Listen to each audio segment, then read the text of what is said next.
where you are. Hey, man, so you put me on? Yeah. See, then why isn't alcohol made illegal? Flowers and grass. Like juice freaks get. Hangers and cirrhosis in the liver. Besides, grass doesn't have it for me like alcohol. Besides, that cigarette much worse. Right, man. As much as you want. We'll have a party. There's nothing wrong with grass. Yeah. 1,000 times, and you'll never go to harder drugs. Don't take any films of me. You're not going to use them anyway. Well, speak your mind then. Okay, I will. No one has the right to tell me what I can do with my own body, what I can eat, drink, or smoke. This is a free country, and no one has the right to take away my constitutional rights.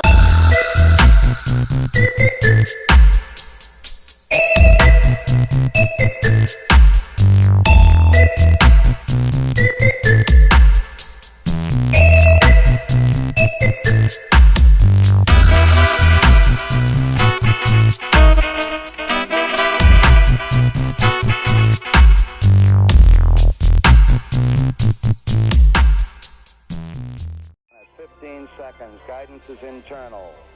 12, 11, 10, 9. Ignition sequence start. 6, 5, 4, 3, 2, 1, 0. All engine running. We have a liftoff. Liftoff on Apollo.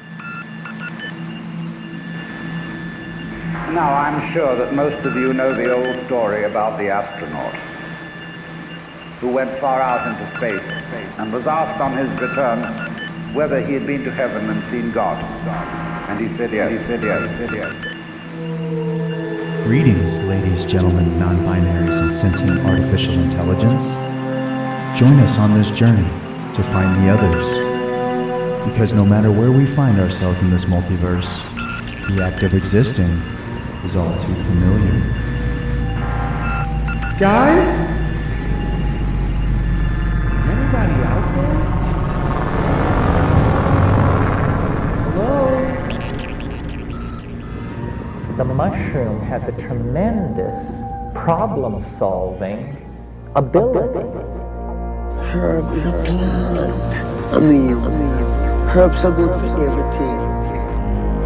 As we look across this great expanse and stare at the stars, we can't help but be reminded these lights, though we're seeing them all at the same time, happen across a multi-billion-year delta. Some of those fires burned millions of years ago, some billions, but all of them happened so we could experience them in this one singular moment.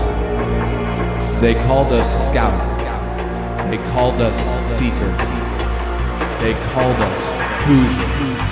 But we were destined to question everything.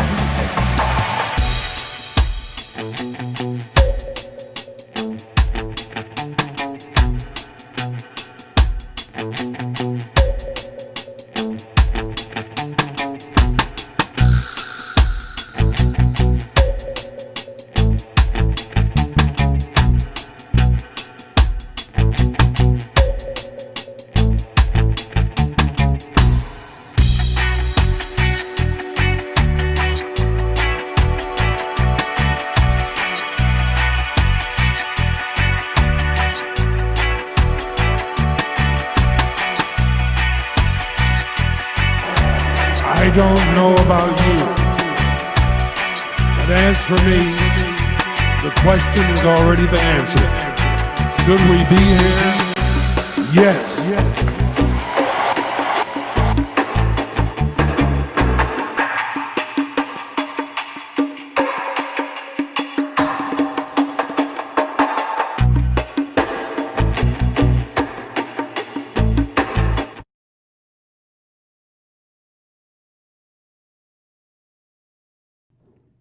Good morning, Hoosier Sophisticate land. We've tried to set a precedent this week by starting your day a little bit differently. That's the entire theme of this new show. What we want to do here is start our days with a little meditation. Again, if you are driving or operating heavy machinery, not a good idea to participate in this. But all the rest of you, join us for a little mindfulness practice. Begin by sitting or lying in a comfortable position, placing your palms facing upwards, letting your shoulders roll back slightly to open up your chest, and gently closing your eyes as you just focus on your breath. Notice how it flows naturally without you even needing to do anything to it. It's always keeping you alive, bringing in nutrients on the inhale and releasing stale old energy on the exhale. You don't have to think about it. You don't have to work at it. Your body just does this for you. It is life-giving. Let yourself feel a sense of appreciation for your ability to breathe. How wonderful is it? How easy, effortless, and natural, saying out louder in your mind, thank you, to the air, to your lungs, to your breath. Take a nice, deep, slow inhale through your nose, feeling your stomach expand, holding your breath at the top. And when you're ready, exhale with a sigh. Let your awareness travel from your breath as you let your breath just be natural to thinking about your body in general. Your ability to be here, right now, practicing this meditation, all the different working components in your body that are making this possible right now, there is so much to appreciate. Let your cells begin to infuse with feelings of appreciation for your body. Think about all the things your body enables you to do that you love, no matter how big or small. It could be as simple as hugging someone you love, eating a favorite meal. We're simply just being here right now. We often take our bodies for granted, but in this moment, you honor it. You well up with feelings of appreciation for all that it does. Feel the appreciation flowing around and within you. And now, let your awareness travel to a person or an animal that you are so appreciative for. Doesn't matter if you know this person, just anyone who gives you feelings of gratitude. Let yourself think about all the reasons why you appreciate them. Where does this feeling of gratitude live within you? What does it feel like? Take this feeling with you as you bring your awareness back to the room around you, opening your eyes whenever you are ready.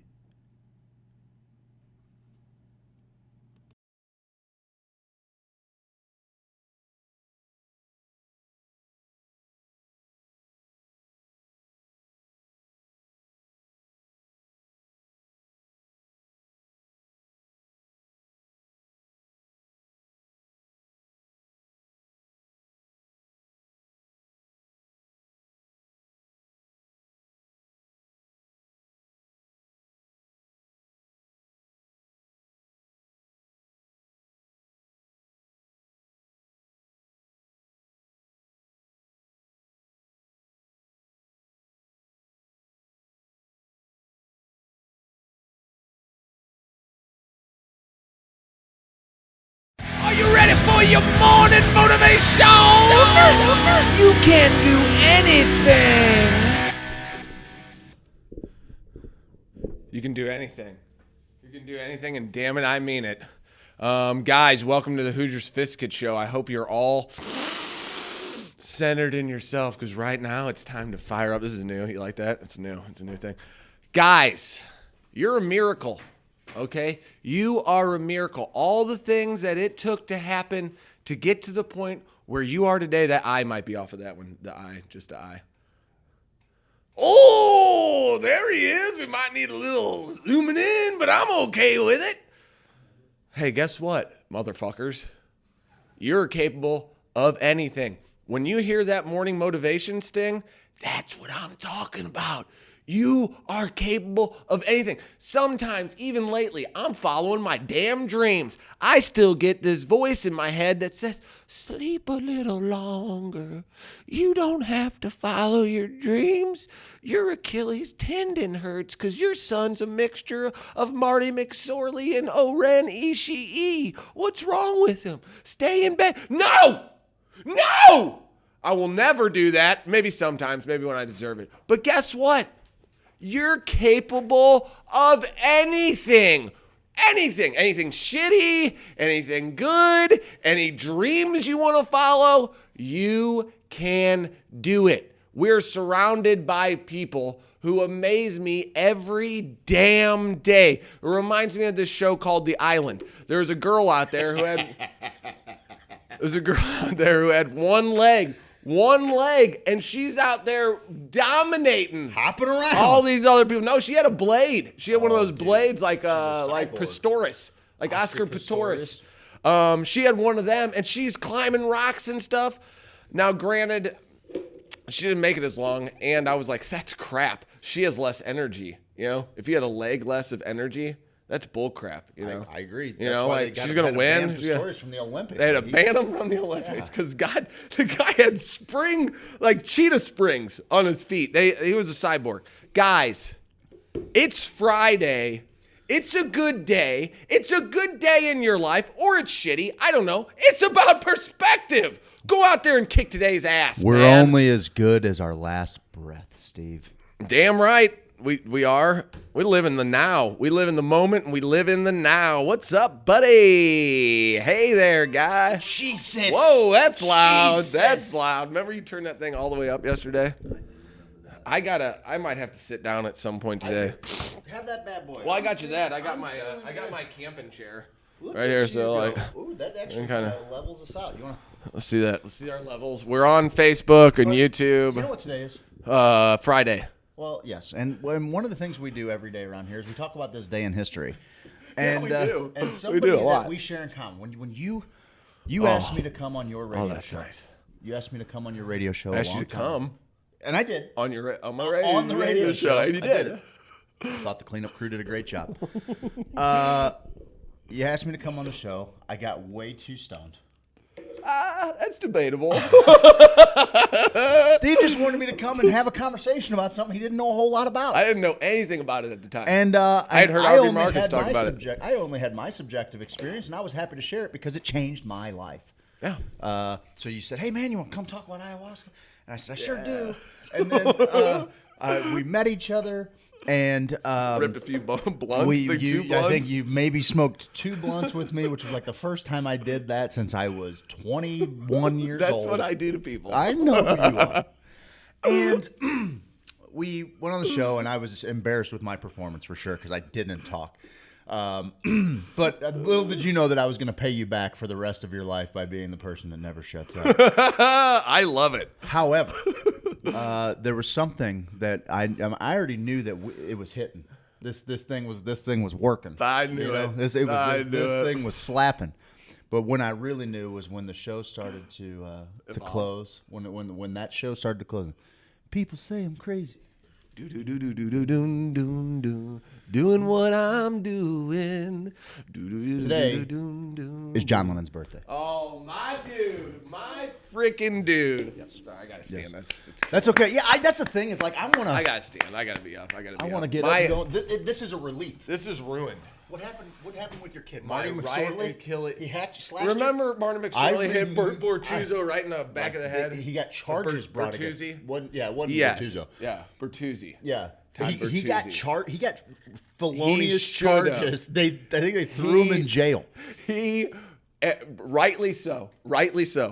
because it's an axe from behind. Yeah, it's an axe. And Bertuzzi went, and I hate Bertuzzi, but I hate McSorley just as much. So it was tough. It was tough. And Bertuzzi went Bertuzzi. Yeah, he went back, hit his head, whole deal. Okay, but McSorley ain't putting up with that stuff. Okay, Bertuzzi's got a big body. He imposes his will on the other team, and the other team just straight up doesn't like that, Craig. I'm going to tell you that right now. Not a fan. Neither does my son. Okay. Now you've heard what Caddyshack, Oren Ishii. They talk about the Achilles tendon. Troy. Watched Troy last night. No, you didn't. I certainly did. I fell asleep. I love that movie. I love it. It's so terrible. Dude, Brad Pitt is gorgeous. Does it get? I mean, Legends of the Fall. Brad Pitt's right up there because I just watched Legends of the Fall. Loved it. Loved Legends of the Fall. I'm into that shit. That was a good movie. It's a great flick, man. Great flick. I mean, kind of ridiculous because, I mean, how are you not going to be into Brad Pitt's character in that movie? Yeah. How can you? In any movie. No. I mean, Ocean's 12 or 11. That's where he's fine. Rusty though is Rusty's like cool. That's who I'm trying to be in my life. I know. You're right. That was a terrible example. Great character. Even his character in where he plays the stoner on the couch in the True Romance. True Romance. Well, that's one of old boys. Yeah, one of his first films, I believe. My sister and her friends loved that movie. Alabama Whirly. I used to look with Patricia Arquette. So we're playing hockey last night in the basement. Got the we got the studio out of there now, so we got full range. The arena's open. The arena's open. Arena's back in business. Yeah. I'm bodying him out, right? I'm coming back in like this, and I can keep my stick out. He can't quite wrap around me. Well, if he tries to go one way, boom, I'm spinning. I'm out, okay? I got you. We're using the foosball table legs as the goal, and he's got a couple boxes set up. So I put a couple wristers, and I mean, I hit a slap shot so hard it knocks over. You remember in Mighty Ducks 2 when they're the Olympics and the knuckle puck goes, or no, it's Fulton Reed. It's Fulton Reed, and he hits the suitcase. Hits a that's laser. One. Yeah, that's hits number a laser one. in the alley. Closes the suitcase. Yes. Basically what I was doing, bud. Dang, I bro. know. I know. One of the Bash Bros. I know. I don't. Yeah. So I'm the Kenny Wu of the Bash Brothers. So I'm bodying him out. He's getting frustrated. He puts a couple in the net. Kid's got some skills. Kid's got some greasy, slick mitts. He's good. Mitts. He's good. Well, I guess it was 9-9. Okay. I had come back. It was 9-7. I came back to score 2 goals. We're playing till 10, right? Now I'm bodying him out. Your kid is on the verge. Oh, he wants to win bad. So now he's putting his body into me. Well, I feel that body, and I just roll off it, dude. He doesn't know that. I feel where he's at. I roll off it. He doesn't know those moves yet. Boom, roll off it. I roll off of it. The ball puck gets stuck behind my foot. So I'm going to roll it back, do a little soccer thing, spin around this Bobo. I'm going to spin right around this Bobo. 100%. I'm going back the opposite direction. Well, instead of letting me roll the ball back, he takes a 2-hand whack right at the back of my Achilles. I have been hurt playing with my kids. They'll get you in the knee. Yeah, they get you, in the shin. You're like, oh, okay, that hurt. Oh, stepped on my toe. Oh, okay, walk it off. Because you're trying to teach them how to walk it off. Naturally. I was man down. I was crawling all around. Felt like blood was just like rushing into like behind my skin into the leg somewhere. And I'm like, this is my Achilles tendon. You don't hit someone in their Achilles tendon. Could have ruined you. I throw down the mitts. I grab his jersey. I start popping him. 100%, especially after yesterday. He's like, Dad, don't hit me. Having a nice little talk about beating on our kids, like that was, So today I am struggling. Last night I was like, ooh, this hurts. This hurts bad. But it's going to go away. Eventually. This morning I woke up and it was a taut band. My Achilles was a taut little band, like a workout band, taut. I can't even touch this thing. I can't lift up on my toe. I can't stand on my tippy toes. That's the problem. I can go flat foot. But now I'm Mr. Flat Foot. That's what they're calling me, Mr. Flatfoot. Mr. I Flatfoot. walked in How here. Embarrassing. I know. The guys from Waffle House were like, "Hey, Flatfoot! Oh, Flatfoot! Flatfoot! I heard some kids. Shit, dude. Flatfoot's got. Get Flatfoot some hash brown. I know. I'm just trying to make my way. I'm trying to make my way in the world. In slightly less interesting birthdays in history, it's Jackson Brown's birthday too. On this the day, band's on the bus, and I'm ready to go. Did a show all night, and a show in Chicago. Nice pull, bud. Or Detroit. I love when he does it in that song. You know, Or Detroit. I don't know. We've done so many shows in a row. It's like you don't know where you're at, buddy.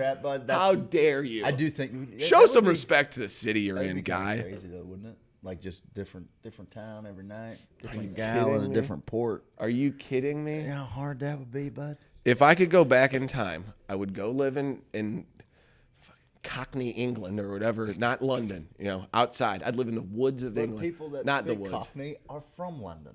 Oh, really? Is that part? It's like it's their. Is that part? It's their, okay, it's what's their like slum. the country? It's their slum. Is there a country there's, slang? There's all kinds of country. There's countryside in England. I'm aware of that. I know they're like sheep farmers and stuff. Yeah, it's not it's not this super high tech society that only exists in. I know, and I really like the way they talk out there. It's like wildlings. They seem like wildlings to me. Sure. That's what I like. Yeah. I like the wildlings. I was watching Monty Python Search for the Holy Grail the other night. It's a good one. And when he's coming up, when he happens upon the one castle where the people are just digging around in the mud, and they're a commune, and they have this unbelievable grasp of just political systems. And he's like, being bequeathed a sword by some watery tart is no basis for a... I did not respect them. Because even The Life of Brian, I just watched that, and I'm like, dude, there's so much crap I missed in The Life of Brian. They're talking about becoming a woman, one of the guys wanting to become a woman, and going through going through all of the kind of what we're going through today. Yeah, but you can't do that. Yeah. But then they're having this whole. Well, we'll call you a woman, but we'll say that you're a man when you do. And he's like, I want to have a baby. Yeah. And they're like, well, you can't have a baby, but we'll call you a woman. And I'm like, dude, this is how they were talking about. In the 70s. And they always loved dressing as gals. And I used to think it was dumb. Like when I first saw Monty Python, I was like, what is it? We always had they were walking weird and stuff.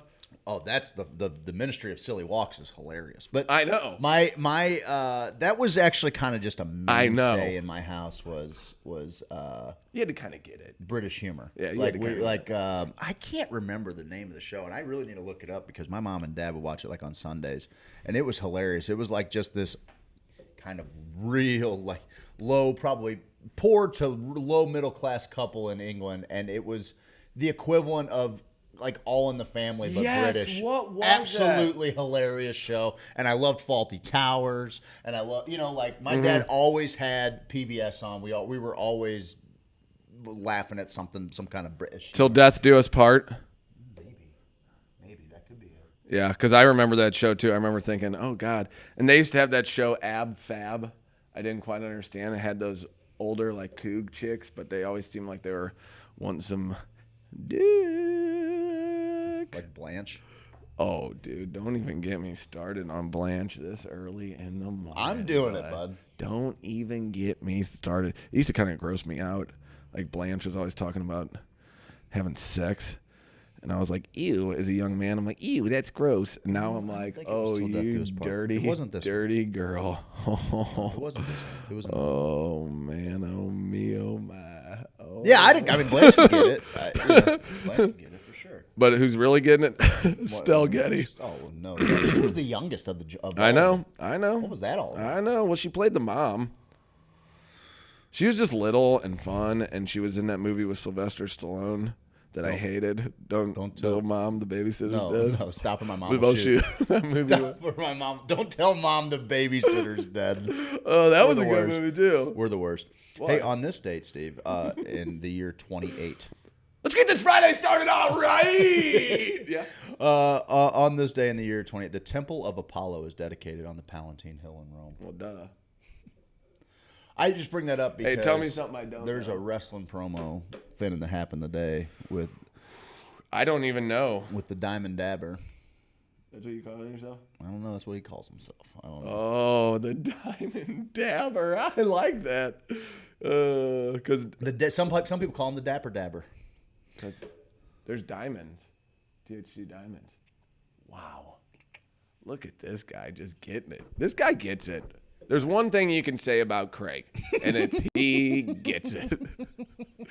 I'm rolling up one of these fruit punch CBD cigars. CBD. I should have got it from. Well, it's a good thing you can do that because they're not going to be Native able to offer that to you pre-rolled at a dispensary. Steve. Oh, why? That's crazy. Why? Because would it's that because really the language only says that they're able to buy flour.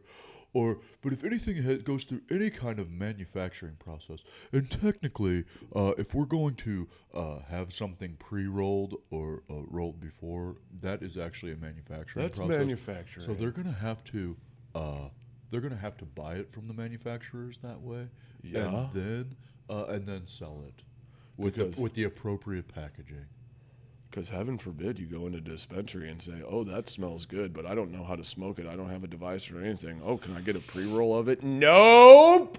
Sorry. You criminal. You're still a criminal if you want a pre-roll from here. Is it? There's for real. They can buy a pre-roll from there. It's just got to be from the manufacturer. It's got to be packaged from a manufacturer. Bullshit. Now, can only certain companies transport too? Mm-hmm. And that's their own deal. They're just a transport. There's a couple that got transport licenses. Yeah. What? Shit, I drive around with it all day, every day. And people have been for the dawn of time. People have since been. the dawn of time, but people have done it legally in Missouri. Since the cavemen times, people have been driving around with weed in their car. I watched Fred Flintstone do it. Fred Flintstone Barney was would probably make the Barney. guy. Barney had the fucking grass. Barney had. Oh, I thought you said he had a great ass. He had the grass, bud. He had the grass. He had the grass. He probably was actual grass too. Yeah, Betty or Wilma? Why you gotta do that to me? I know. I mean, here's where I'm living. Wilma can obviously take a hog. Oh, well, naturally, she's with Fred. Yeah. But no, it's Betty. Wait, is it Betty? Betty Rubble?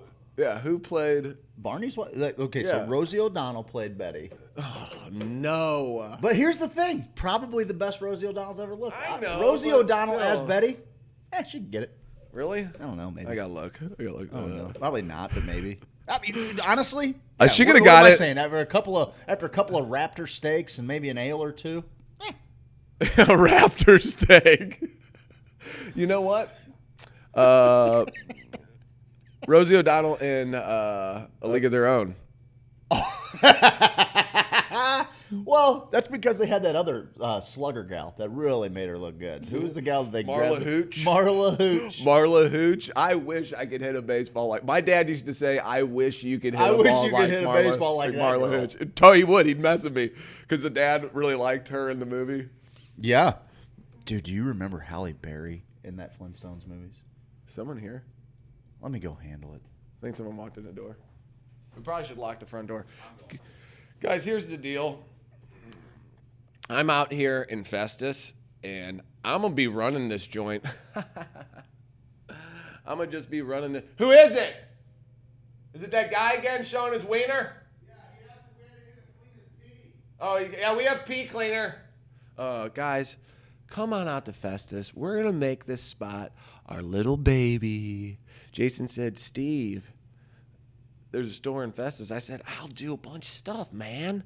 I'll do a bunch. I haven't done much except for the studio portion, so a little selfish on my part. But, we're getting stuff done. It's the first week of the show, everybody. On the show! Hey! The show over here. So remember, you can watch us on Periscope and put your phone down. You can watch us. That's a part of Twitter.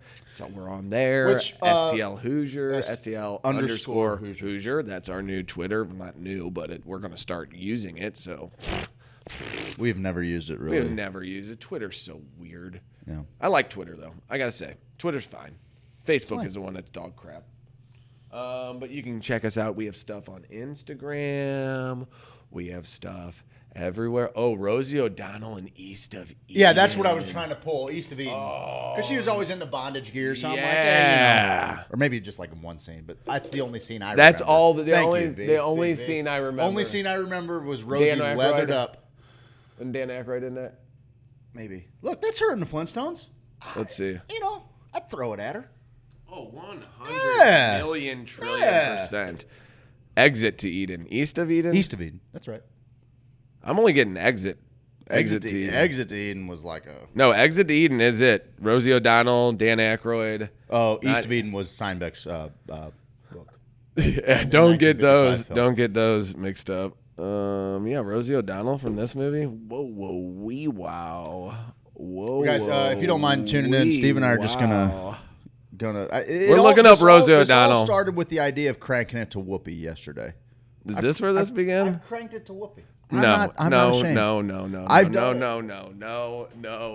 that part. No. I remember No. What do you mean no? I mean no. Let her get it, bud. No. Do her a favor. I don't know. I think I don't like her personality. Who was the other chick in it? I don't know. It was Paul Mercurio, Dana Delaney. Dana friggin' Delaney, bud. Remember her? Oh, yeah. She's still around. Big fan of Dana Delaney. She kind of reminds me of Adam Bundren's crush. Mary Steenburgen. Also a good pull. When he said that the other day, I was like, she is a very attractive older lady. Mm-hmm. Not Exit. I'm looking at Exit to Eden right here. Go show. That's it. It's time for a promo.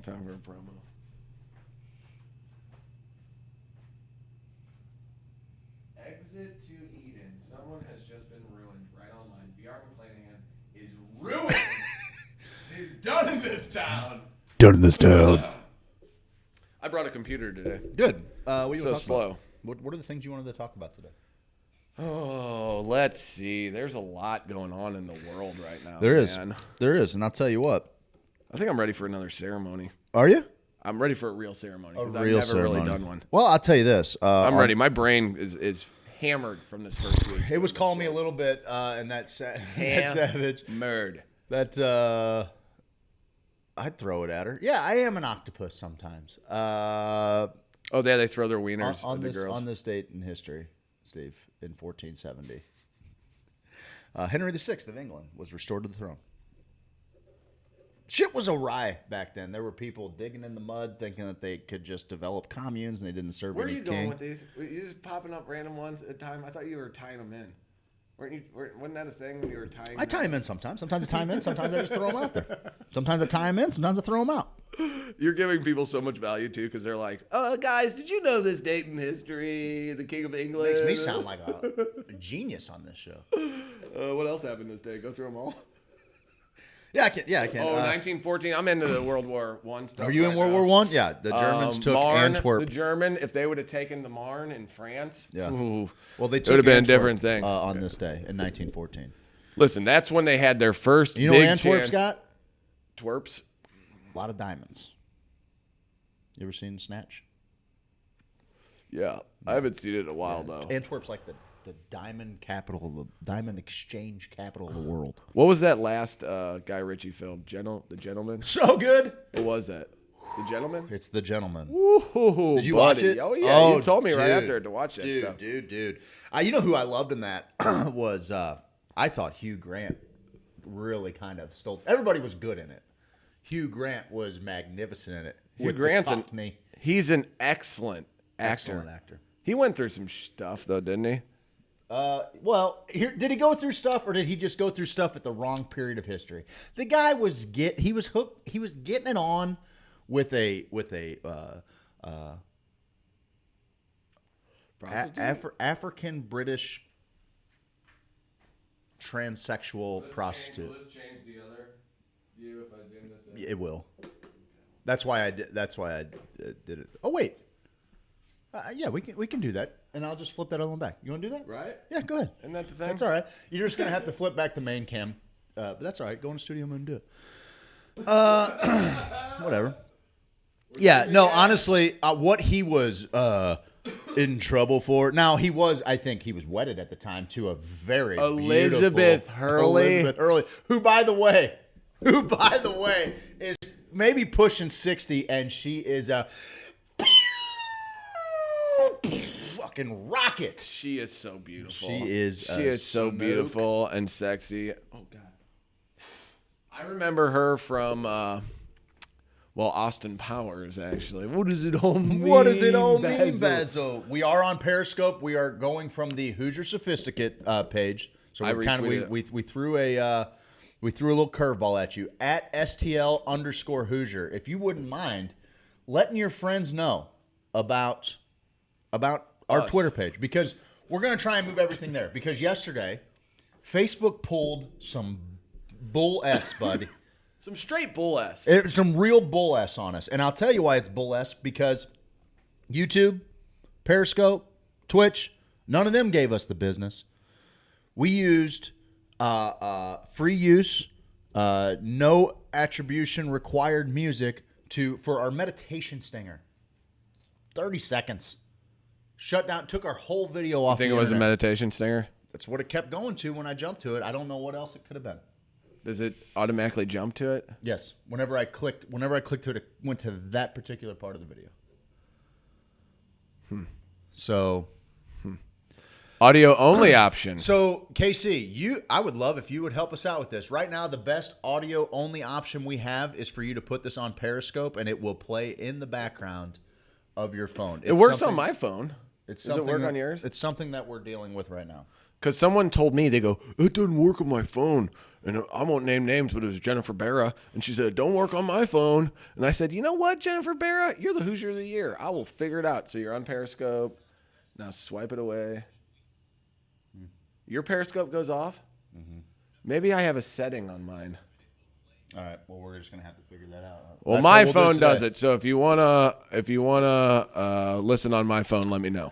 Also, if you're not listening live, there are audio-only offerings on any major podcasting platform. So typically by 11:30 or noon of every day, the day's show has been uploaded. And I got to tell you. I got to tell you something. Whoa. Amber is the color of your energy. Yeah, we will name Jennifer Barra. She's the Hoosier of the Year. That it goes with the territory. Goes with the territory. Watch me.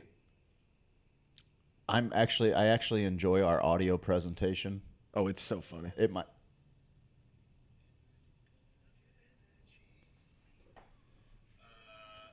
Okay, must be in your settings, bud. Is that in my settings? Or is it just because I'm finding it through Twitter? Do I have to get the Periscope app? Oh yeah, I'm on the Periscope app, bud. I'm on the Periscope app, where it is, guys. So I'm on the app. Download the app. You can't do it. What do you think? Well, if you do you think Twitter is Periscope, bud? When you click on it, brings you to the Periscope, bud. Yeah, I know, bud. But yeah, now our name on Periscope is this. Everything is broadcasting from STL_Hoosier. STL_Hoosier. That's where everything is broadcasting from. That way, we can just kind of keep everything in one place, and we can start maybe moving a little bit of this community from Facebook over to Twitter, because why not? I'm done contending with not? Facebook. Can we get it on the horn here? I'm on the Periscope app. It works great. I'm on the Periscope. It works great. Who is that? Belinda She's been awesome. She's been joining us every morning. Teat milk. Jessica uses the _Hoosier, not dash Hoosier. _Hoosier. Jennifer says, let me just drive 3.5 hours to borrow your phone. It was a joke, Jennifer. I don't expect anyone to do that unless you really wanted to come to town, and then I would sincerely enjoy it. I would sincerely enjoy your company. She wrote, love you guys up there on our board. And we got Aubrey Strong up there. John Matthews wrote that. Hey, I like what you did last night with the... I don't know. I'm trying, man. The Hamilton Souther thing has me messed up. That's all we can do, man. I've talked myself out of believing in magical things and why? things I can't explain. Okay. Just because I guess I don't know if it's easier or you have so much crap going on in your own life, you don't have time to really look into it. I guess it doesn't really hurt. I guess you maybe want. I felt foolish. Can I hit that or? Yeah, I didn't know. I felt foolish because you remember the Long Island Medium. Yeah, there are people that are farcical. Yeah, well, she was nailing it, okay, on the show. She was telling parents whose children had died that their kids were happy and they, love them. She was telling people whose parents died, all sorts of people who are struggling with getting over or getting past or dealing with a death from someone close to them. She comes in. She appears to just be asking questions that only the dead person might know. So she's leading down this road where eventually she says, "Oh, did someone pass from the chest?" I'm getting the sense of an older man or younger. And they're like, "Oh yeah, my uncle died." "Oh, okay, your uncle." "Okay, he's saying that he's having trouble breathing. He's having his chest." They're like, "Oh yeah, he could have drowned. He could have been in a car accident. He could have had a heart attack. He could have had a stroke." Like, she's narrowing all these things down. And I didn't know what cold reading was before. And it's a whole thing that has through time where these guys have figured out how to. And if you watch the show Brain Games, we can be manipulated into certain things. So they were just the magicians that do that, the mentalists that do that. I love a mentalist. Love a good mentalist. They're so cool, man. They're like, "Oh, name any word in the world," and you're like, "Pineapple," and they're like, "Hold up a card, pineapple." You're like, They just led you to say that over and over by giving you prompts through this whole thing. It's unbelievable. So, I think it's this reminds me because I'm kind of losing. Where's our native hemp moment of clarity? That's what it is. Where's our native hemp moment? Native hemp inside of me. Native hemp. I was made to feel foolish by the Long Island Medium because I was crying, bro. She was telling these people exactly what they needed to hear, and that's fine. That's totally fine.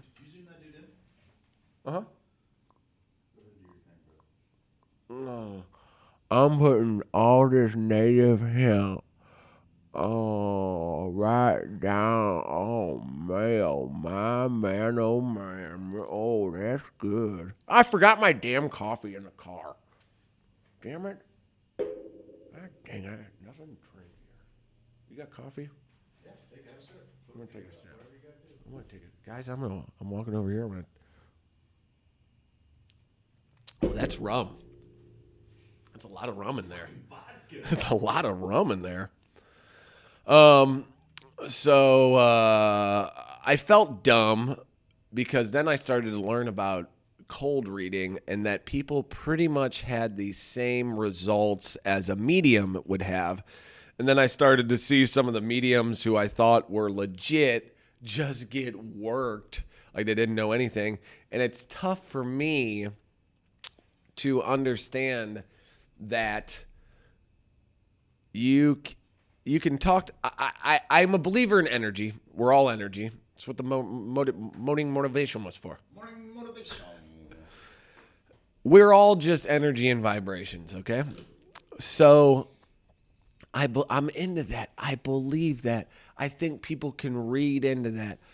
But I think when you're a medium on TV making money, it's tough. You're an entertainer at that point. It's tough. And I struggled with Todd Siegel. Oh no, Todd Siegel gets it. He's real.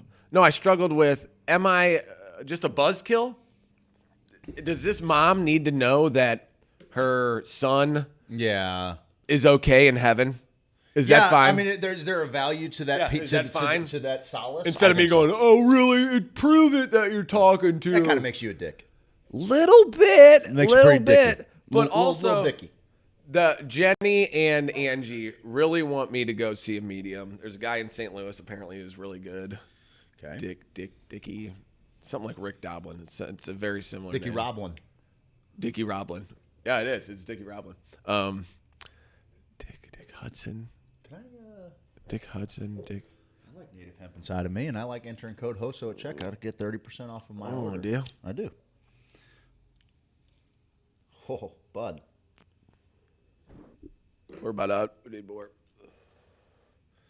I wish our fans would tell them stop about the rest of our sponsors real quick. I wish our fans would stop buying so much of this so that I actually had some to use.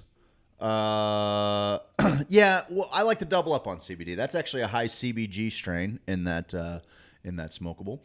Our sponsors, Sweet Leaf Emporium. We are in the Sweet Leaf Studios. And where we are going with this is, I think it's going to be something really, really special that we can co-create with this entire community. A space where people can come, unwind, relax a little bit, and be encouraged, be inspired to create something cool and new. And that's what Sweet Leaf has given us with this studio. So Jason Long, I just like now. Jason Long down to Mendoza. I'm carrying dudes' banners. Okay, I'm trying to let all the people know that Jason is more than just a place where you go and buy cannabis accessories or get your cannabis card. Or he's more than just an awesome store owner providing wares. He is a person who cares deeply about the evolution of the human race and the idea of the tenets of being of freedom and of being a free person and helping people not only provide for their homeostasis and their ultimately best realized consciousness, but also a place where people that are kind of in a hard way, they can come and potentially be saved. Like it's so important to him that people are helped. Listen, when we told him about Aubrey, in that moment, he's trying to figure out what he can do in that moment. That's everybody in this group. That's everybody in this group. But Aubrey, you want to talk about, I always look at like all of the tremendous things that are provided by tragic things. And one of them is the fact that really Aubrey brought us to Aubrey. He 100% brought us to Aubrey. John was with him at the cannabis conference, and I can't believe that it was just back in March that we met that family. And Jason was like, "No, I got to bring this guy to the conference because there are people that he needs to meet. There are people that are going to give his daughter the best chance." Oh boy! And did they ever? And did they ever? And so many people in this community made that happen. And that is the extension we want with our sponsors, where it is more than I'm just selling you something. That's good, and I feel good about selling it to you because it has value and it will provide both of us value. I'm happy to trade money for a service or for a thing. Awesome. However, that's how it works. I feel like I'm getting a good part of the deal. You feel like you're getting a good part of the deal.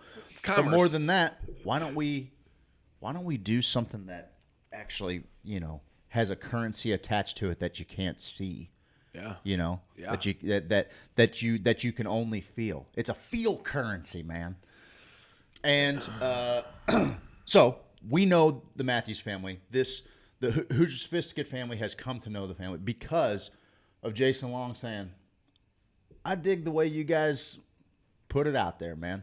And that's what I'm trying to do. So why don't you come out here and let's make something real cool? He's a fucking weirdo.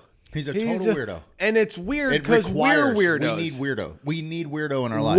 We're odd. We're odd. We do things differently. I listen to our show. We're odd. We're odd. We're oddballs. We're odd ducks. We're just a couple of wacky ones. Wackos.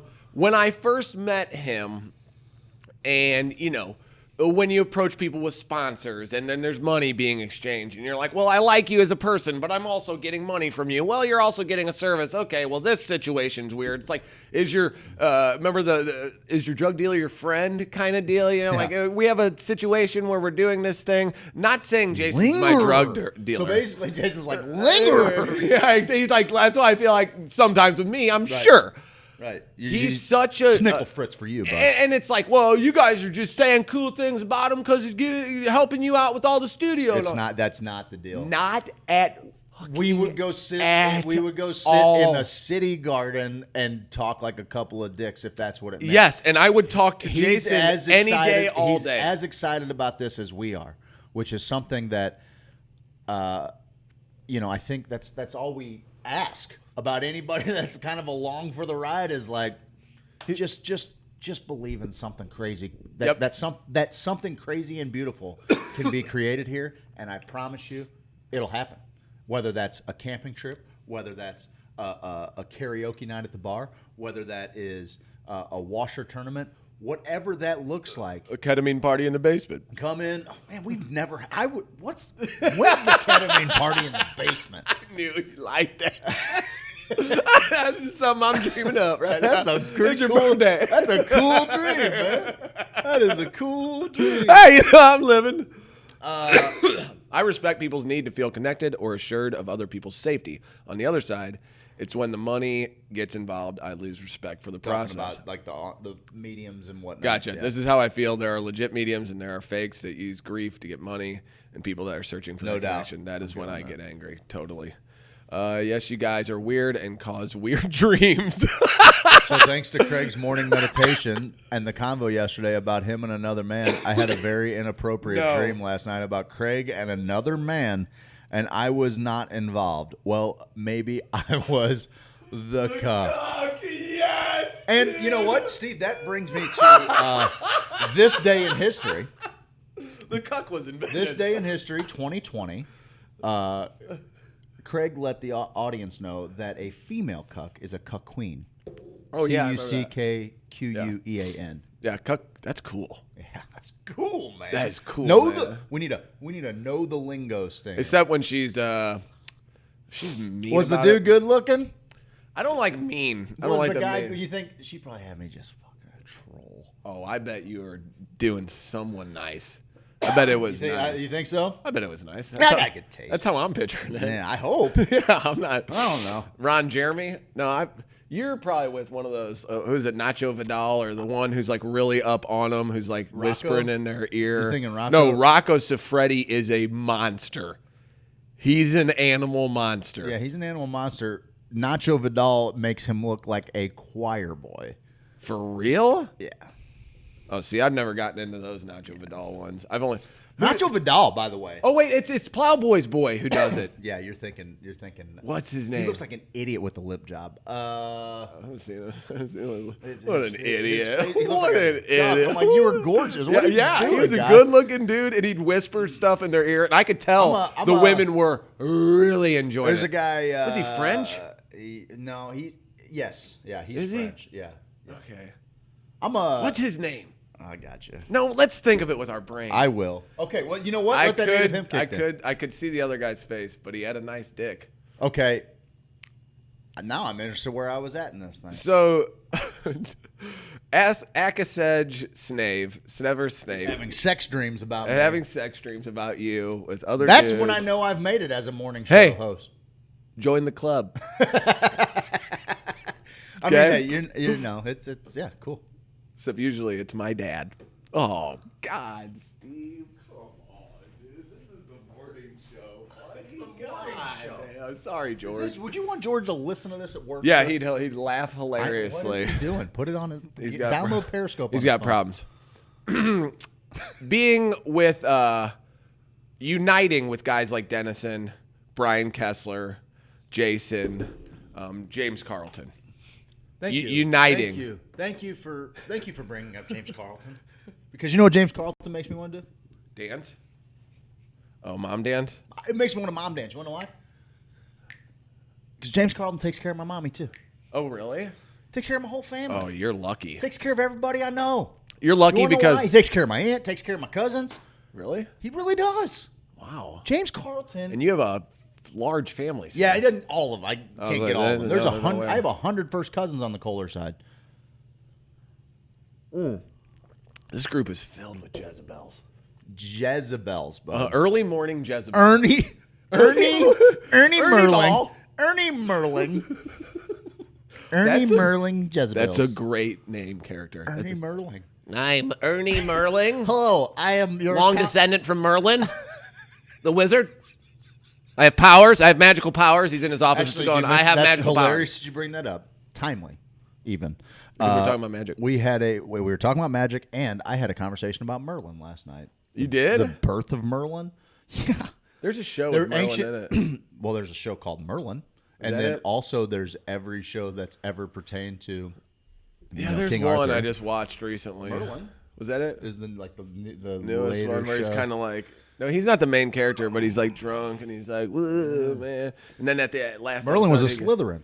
Did you know that? Get on somewhere. He He was was a Slytherin. He was a Slytherin. Early Merlin Jezebels, new band name. Queen. Oh, Yeah, but it's Quean and it's one ooh, word. you had a Jessica. nice wiener too in it. Oh, all right. Listen, now we're getting into We're getting. Oh, well done, sir. I made it. Because it's weird looking. I when always it's out wanna- right now. yeah, it's I weird do not wear looking. pants I during this see show. it. I Yeah, do not wear pants during You this show. can't. You can't wear You pants. can't wear pants when no. you're standing and getting juiced up. Juiced. Just squeeze the juice out. We were talking about the birth of Merlin last night. It's pretty wild. With who? With who? How? My When? wife and I. That's cool. Yeah, it was an episode of Ancient Aliens. Kind of cool. Talking about Kind of cool. Talking about how he was basically born of a demon and had all the darkness. He was cleansed of all the darkness. It's aliens. What did I?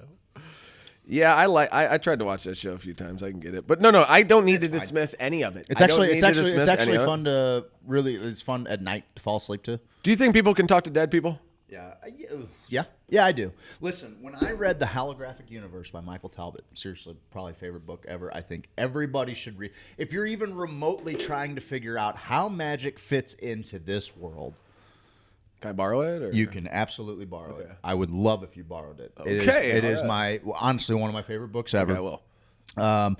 And it makes a case where it gives a lot of anecdotes, a lot of anecdotal experience, and different points of view, but then also kind of tries to connect it to physics, quantum physics. I need that. I need that. It will at least blur the line enough for you where you're like, yeah, someone can talk to dead people. Yeah, sure. It's possible. A bunch of people probably can. There's 8 billion of us. If one can do it, a handful can do it. I just wonder about how many dead people there are. And if you're not constantly inundated with the yappity yap like Whoopi Goldberg in Ghost at one point, she's in that room and everybody's like, I want to talk to somebody. Cranked it to it. Yeah. Look, I can't remember the movie that Whoopi was in that I may have played. Jumpin' Jack Flash. Look, I remember Jumpin' that. Jack Flash. Let me find because she was a dimer in that one, bud. Jumpin' Jack Flash Whoopi. You're probably thinking of The View. I actually think it was probably Star Trek Whoopi, just wearing like her big old hat. Sure. Crazy space lady that knows everything. I forgot she was on that. She could get it. That Whoopi could get it. Yeah, I think people could. She wore the frumpiest thing in the entire known universe. Is that what it was? Is that her claim to fame? No. I'm saying she wore like the she wore like you have any idea. Look at this hat though. Tell me she doesn't mean business, bud. That's unnecessary. That's unnecessary. Well, it only allows for certain positions too. That's what's cool about it. Well, you can't lay flat on your back. Or that thing is. You could do whatever you want. Standing with that thing. positions. I'd put it over her face. Is what I do. I'd put it. I'd bring positions. it down here. That's what I do with that hat. Bring it right down here. Sorry, Whoopi. Sorry, Whoopi. I'm just kidding. She's Whoopi's watching. You're gonna end up on The View. Good.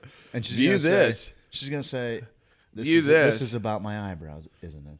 No, I don't even notice her eyebrows. That's really? because she doesn't have them. She doesn't have any eyebrows? No, I think that's Get what. on. Show me a picture. She has no eyebrows. Bud. I see distinct eyebrows there. That's just the arch, homie. What? In everything she doesn't have eyebrows? That's how I've always known Whoop. What?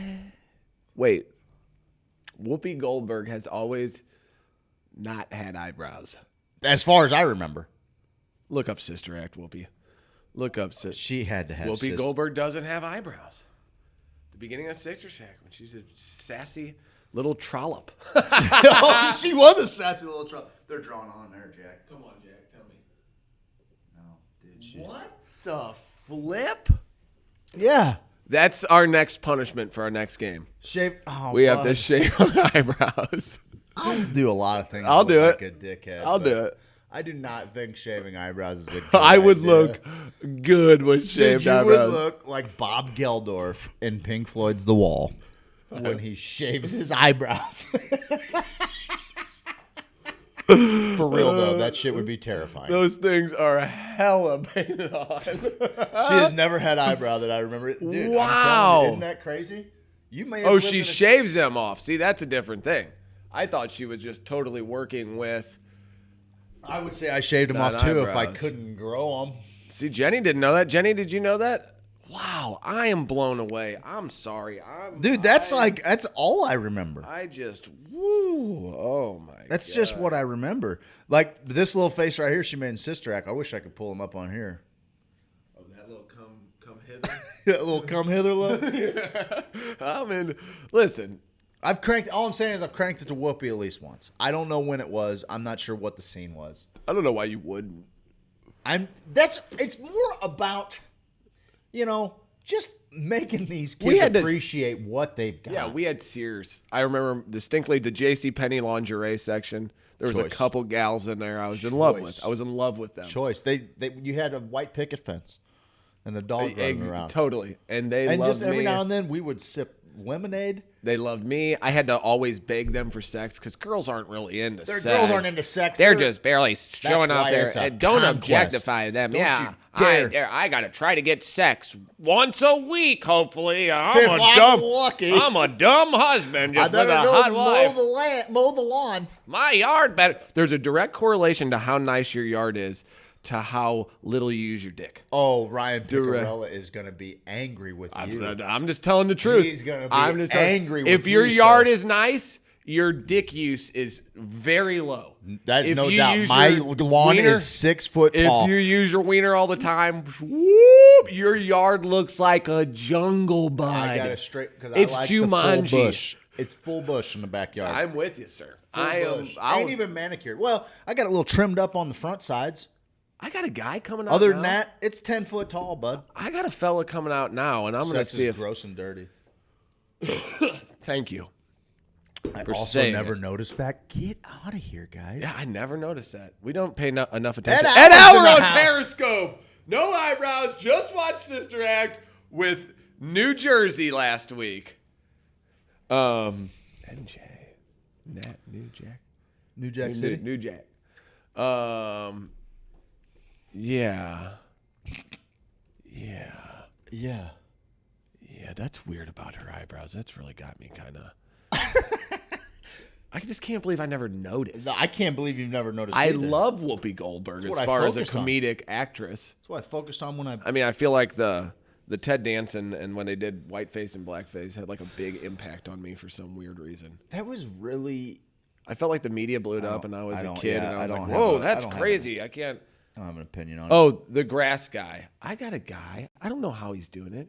He's mowing and trimming my entire yard for $35. Adam Bundren gave me a deal mower. It's a good deal, bud. I mean, it was a piece of absolute garbage I had to fix myself, okay? So he pretty much just gave me trash. He gave you a chore. He gave me trash. He gave you a chore, man. No, he helped me out big time. Shout out to Bundren Property Group. I love him. We're going to get him on. I love him. That's our newest sponsor. That's our newest sponsor. I'm going to go ahead and make the announcement right now. He said send him the stuff. Let's do it. I sent him our thing yesterday. He hasn't even signed off on anything? No, he's going to now. Okay. After I put his feet to the fire. I like it. I'll shout his name out. Put it on there. Bundren Property Group. If free, anyone here needs to buy a house, you should go through them. Jenny works for him. That one's free, pal. That one's free. That one's free, pal. It worked for over a year, the lawnmower. Okay, Jen, we get it. Jeez. Tell him, Jen. I left it out all winter. That's probably on me, right? 100%. But I left it under a porch. If it gets cold, is that bad? It's not bad. It's covered. Kind of. What do you not good warm? for the fuel, Jack. You warm. You got fuel in the lines? I ran it dry, Jack. Okay. Oh, fuel's bad when it gets cold. You're insane. Okay, bud. But this guy, I don't know how he's doing it. $35 for my land, for all the land I have. You are a land baron. But see, I get weird because Jenny's like, I need a table. And we have an awesome table now that we help. But she's like, will you build me one? And I'm like, no, I don't want to do that. I got rid of all my tools. And she's I like, heard my brother offered to do it. You shut your damn mouth right now. You shut your mouth. All right. Your brother offered to do it. Jen's brother offered to do it. What's the matter with you? I don't want one of their pieces of wood in my house that I have to look at. I get it. Okay, I'll Build the smash gala it. table, bud. I don't want to. So she has to suffer because I can't let it go. Mom dance. I can't let go of my ego. Oh, dude, I got some great pictures of mom prom. Did you have mom prom? Nah. You didn't have mom prom? I went to a public school because my parents loved me. Exact opposite. Except it's the exact opposite. They didn't. No, I didn't go to a mom prom. Steve was not letting me put a table that Scotty built in our living room. Fact. 100% fact. Bundren Property Group will help you sell or buy a house. All right. I'm going to tell you, Jenny is the hardest worker. Oh, watch out. I've seen her. She's the hardest worker ever. I see her working. You know what? If we had an ability to run that to our this, I just don't want to get over. We have an HDMI. Oh, is it plugged in? Could we plug it into there and? I'm just gonna show them the mom dance so they know what's going on. Wait. We'll see it again. But it's not really. We were trading off. My hands were up that time. It'd be awesome. That was right before you guys were hardcore grinding on each other. I don't see nothing wrong with a little bump and grind. I was actually thinking, making it hard for me. Baby, I told that story. I got kicked out of Notre Dame's mixer with that one. I'm so excited. Didn't get kicked out of the mom dance. I had to hear that song probably thrice to understand. It's about boners. This song's about a straight boner. This song is a boner anthem. It's a boner anthem. Boner anthem, boner jam. Not many songs are all about the boner. It's probably Jessica Evans' favorite song. Okay. It is bone. It's a bone tune. Bum bum bum bum. You're making it bum bum bum. Tell me what you gonna do. There ain't no way to hide. Just cause for you is this gonna go. Head high, Uncle Charlie, easy, Uncle Charlie, with the boots, got it, and I'm gonna miss everybody.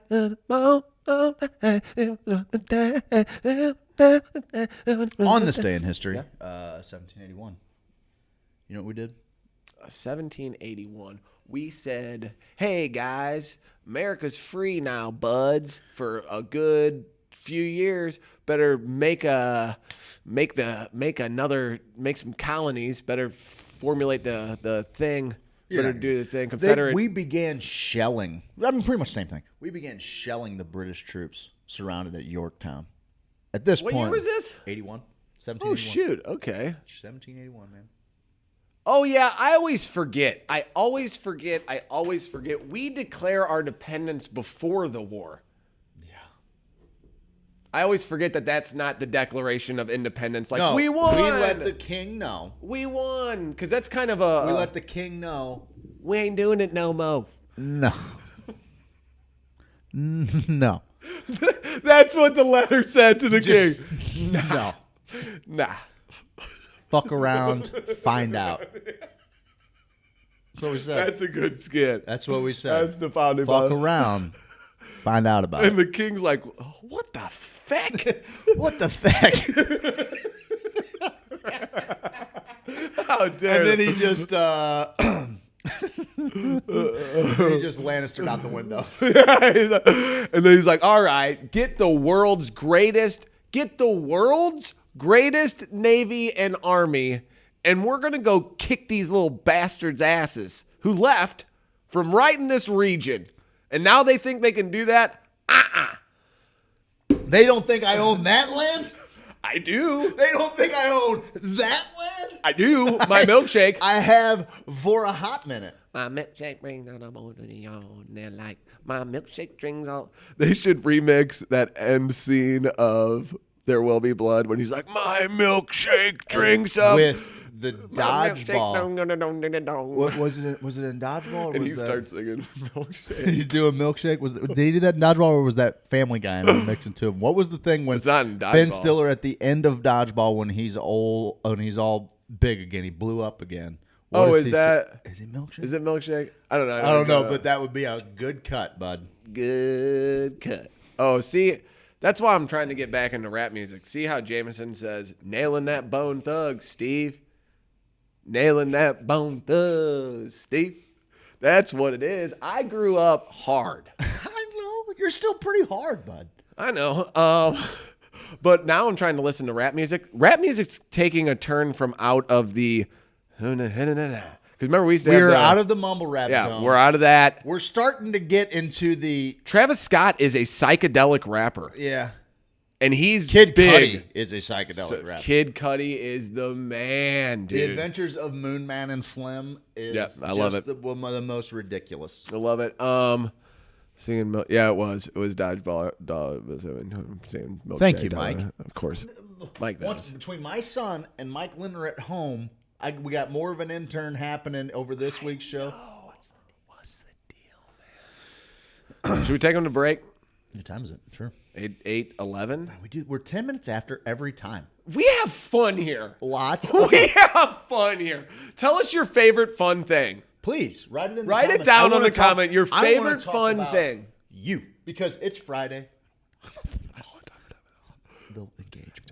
Okay, we can get engagements. Okay. Tell us your favorite fun thing. Yeah. Because we want to talk to you. We want to hear you. My kid farts. What? My youngest kid, he's a farter. Okay. I always wished I could be a farter. He was a farter. He's a weaponized farter, and we're always, it's always like, do it, blame it on that guy. Like that's what the boys are always like. Oh man, come on. And I'm like, come on, Trent. Last night I hit my kid. I stopped at White Castle right after we left here yesterday. Dad, can you tuck me in? Absolutely. I was already half asleep. Get up, go and tuck him in. Something snuck out of me. And I'm going to tell you about it on the other side of the break. Oh, you want to hear something great too? I got a great fart story where Oliver farted on me one time. Oliver, he's probably 7. He thought it'd be funny to put his ass on me. Bare ass. On my back and fart. And I was like, you don't do that shit, man. He knows now. He's like, Dad, don't get mad about nothing. But you don't fart on me, man. You don't. Jenny will tell you, I get mad about that crap. Don't flip my ears and don't press your butt against me and fart. Don't do it, Craig. And that's for everybody out there, too. That's for everybody out there. You want to come at me? You want to try to fart, press your cheeks on, give me a pressed ham and fart on my bare skin? No. Today means no. It does. I think. I'm just not trying to have anybody fart on me. Because that was a funny thing. No, this is even kind of like gross right here. Okay, fine, funny. Ha ha ha, funny. To put it on it. To put it on it. Pressed ham. No. Like that guy at Adam Sandler. No, that even hiking a leg towards someone. That is a modern day. I farted in your general direction. That's kind of funny. I like when they. I do not like that. I kind of like that. But the joke around the house, we're always blaming. We're always playing a blame game. I'll tell you about it after. Break. Oh yeah. One doesn't work.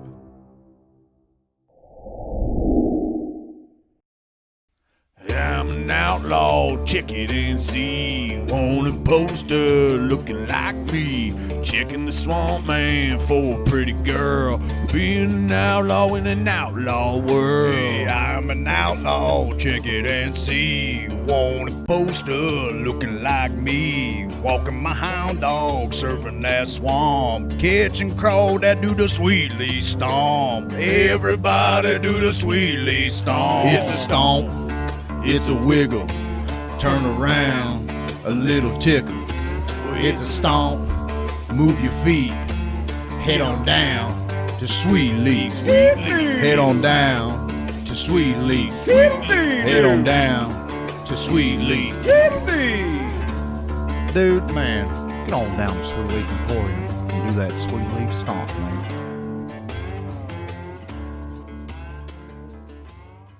You take our insurance and are you cannabis friendly? Yeah. And they all said no. And then at that last phone call, that 8th phone call, I was like, do you know anybody that is? I'm desperate. I've called 7 other people. You're my 8th phone call. Yeah. At this point, I'm crying my eyes out. And this lady just felt bad for me and said, hold on, let me call you back in a few minutes.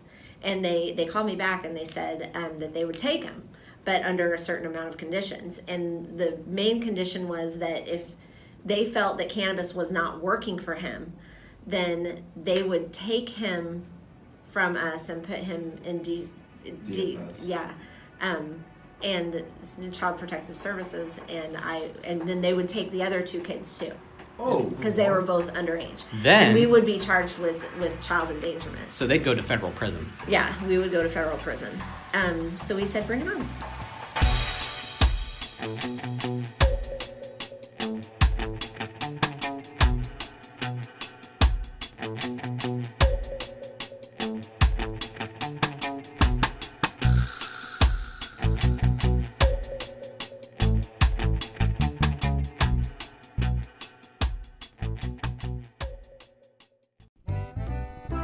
Hey guys, it's me, Kippy the Crazy Koala Bear, and I'm here to tell you about James Carlton Insurance. Kids, quiet down. It's the best. Kids, quiet down and listen to Kippy.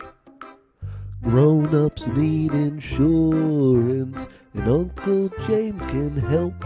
Right on. Grown-ups need insurance. He's got the best reviews on Yelp. Grown-ups need insurance if they want to protect their house. Yes, sir. Grown-ups need insurance if they want to properly bury a spouse. That's a bit morbid. Grown-ups need insurance if they drive a truck. Okay. Grown-ups need insurance just so they don't get... Whoa, Kippy, you can't... Well, I was just going to say get in trouble. Okay, well, it you sounded don't like want you were to going get to... in trouble. Sounded like you were going to say something else. James Carlton, State Farm Insurance. You can find him online at carltoninsurance.net, or you can call him at 314-961-4800.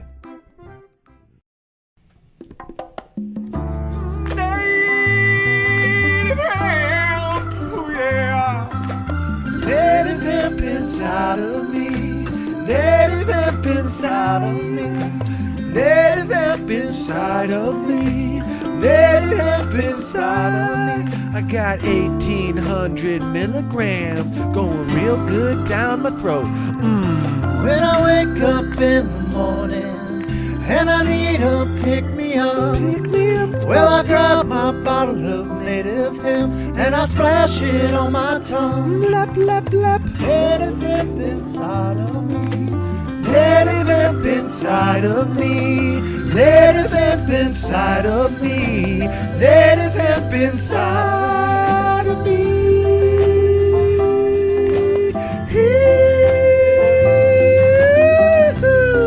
Native hemp extract available at HoosierSophisticate.com. Enter code HOSO, H-O-S-O, at checkout for an additional 30% off.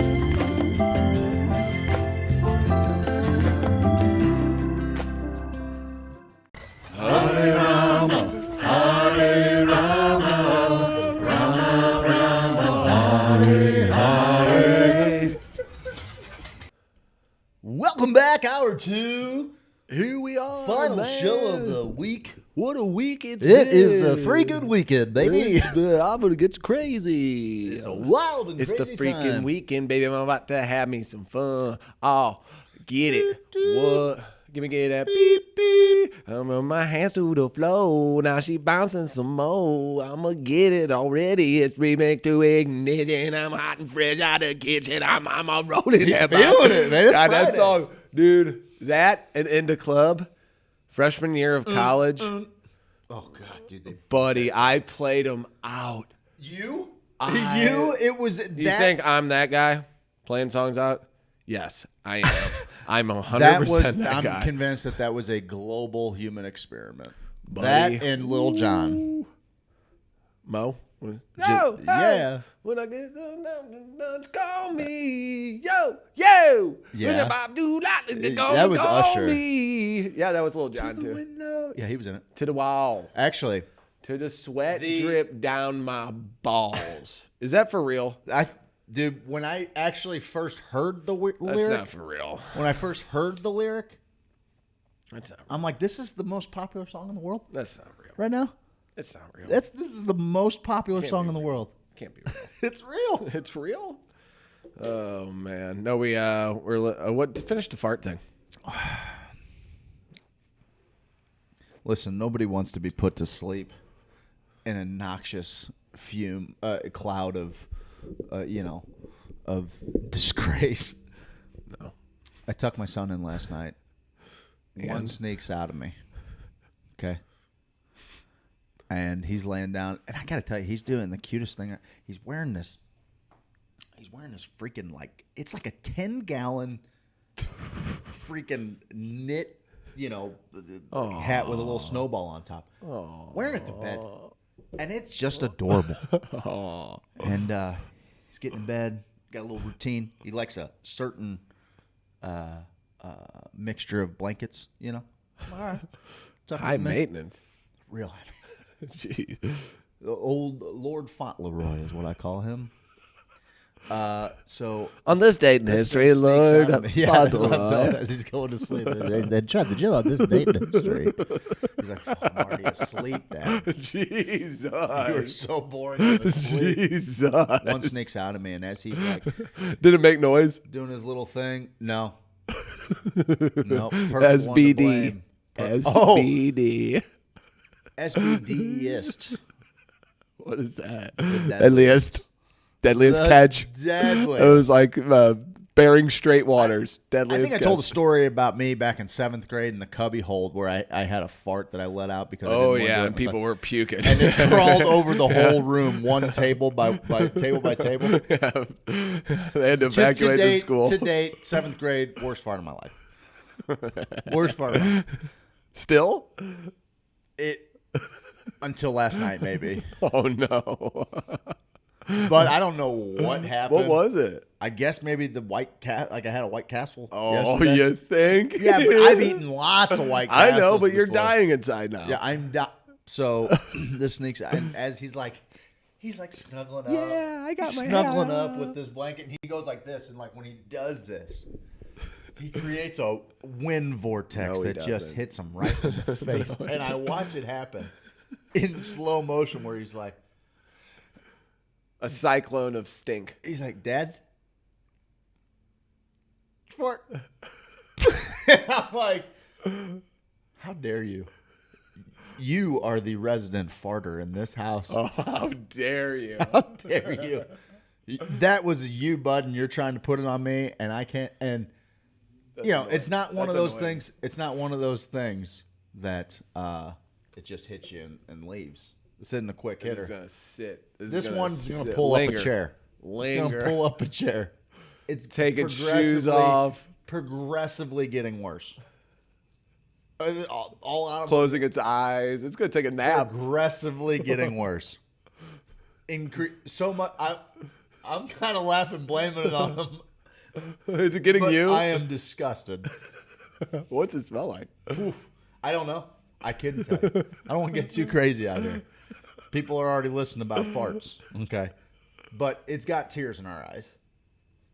Is he mad or is he? No. Well, he's just like, even he is blown away by what just happened. My wife's been nose blind for most of our, because of health and whatnot. Allergies. Laugh about it. Yeah, hilarious. Can't smell anything. Hate it for you. Kind of convenient in some ways. However, I was already going to grab my pipe and go outside and look at the stars anyway. Just part of my routine. Yeah, you're there. Do my thing. Yeah. Tuck the kid. Now I'm like, I almost feel responsible for this thing. For the kid? No, for the cloud. You never feel responsible for the kids. Yeah, I gotta get on a leash or something, get it out of here. Open a window? Or fan? Well, the play here as a dad, that is in a is let another one rip. Yeah, continuous. And close the door. A continuous fart battle with my sons. Yeah. The play here as a dad is to grab my pipe and just go outside. 1,000,000,000%. Close the door. Close the window. I go outside and load my bowl, and my wife, the disappointment in her voice when that wave crawled across the hall. No. Crawled across the hall into our room. I've never been embarrassed about anything in front of my wife, my wife ever. Oh my God! I think this one got me a little bit. It did. She looked at you differently. I came in, the attic fans on, every window in the house is open. You destroyed. I broke our house. Oh no, Bud. Bud, what? It's funny that you would say that. It was Craig. It was not Trevor. Dude, well, I got to tell you, I'm sleeping the other. Well, that's the damn sweetest thing ever, Jameson. Before we lose that, my son hugged a fart out of his grandma this week. And I let one go to cover for her. And lit the room up. Oh, that's so nice. I like that guy. Do you know him? Insofar as that he's a part of our group, I didn't even. I just let that go out because I don't. Oh, that's want, good. I don't want it. That's good. You just sat there. No, I was sleeping the other morning. You know, I've been trying to get up earlier. It's been a struggle because I like to sleep. I'm a night owl. I'm a night guy. I like to sleep at the night, in the morning time. You know, we were on our little sesh call last night, and I was thinking about, what was it, about 10:30, 11 o'clock, and I'm like, what are we doing? Yeah, we got to get to bed. We guys got to go. Yeah, I know. Go ahead. Our sesh call was fun, though. It was fun. So I'm just laying in bed, and I sleep, in a little boxer briefs. Me too. A little bikini brief, little boxer briefs. I got a nice Euro trunk. Sure. Yes. I'm sleeping there, and I start to kind of, and I'm trying, it's hard to fall asleep. And I'm telling Jen, I'm like, oh, it's hard, it's kind of hard to fall asleep. It's kind of hard out here for a pimp. It's difficult. It's difficult. So I'm laying there, I'm wrestling, I'm going back and forth. I like to sleep on my side, but with my neck and back, I got to sleep on my back, right? So I'm like, looking up, I got to sleep. Neck, I got 2 pillows under there, 3 pillows under there, finally 1 pillow under there. I'm starting to get kind of in the zone. And then I get like a sense, like when someone's watching you, someone's like, you kind of, even when you're asleep, you kind of know when someone is watching you, staring at you. Sure. So I kind of get that feel. Some call it your 6th, maybe even your 7th sense. I get into, I love the sleep zone where you're half awake, half asleep. I love the float tank, theta wave state. So I'm sitting there and I feel heat, right? Like I wake up, I open my eyes, and all I see are Jenny's ass cheeks just right over my face, right? Her butthole right on my nose. And she just lets one rip, bud. Just the greasiest. You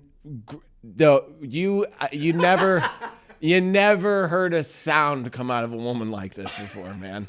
A dainty little beautiful woman, yet she makes farts like a Clydesdale. A heat wave takes over my face, like a reverse nuke. Like, nukes, if you took it back in reverse motion, that's what it looked like. It was like, and spread out over my. And she goes, "That ought to help you sleep."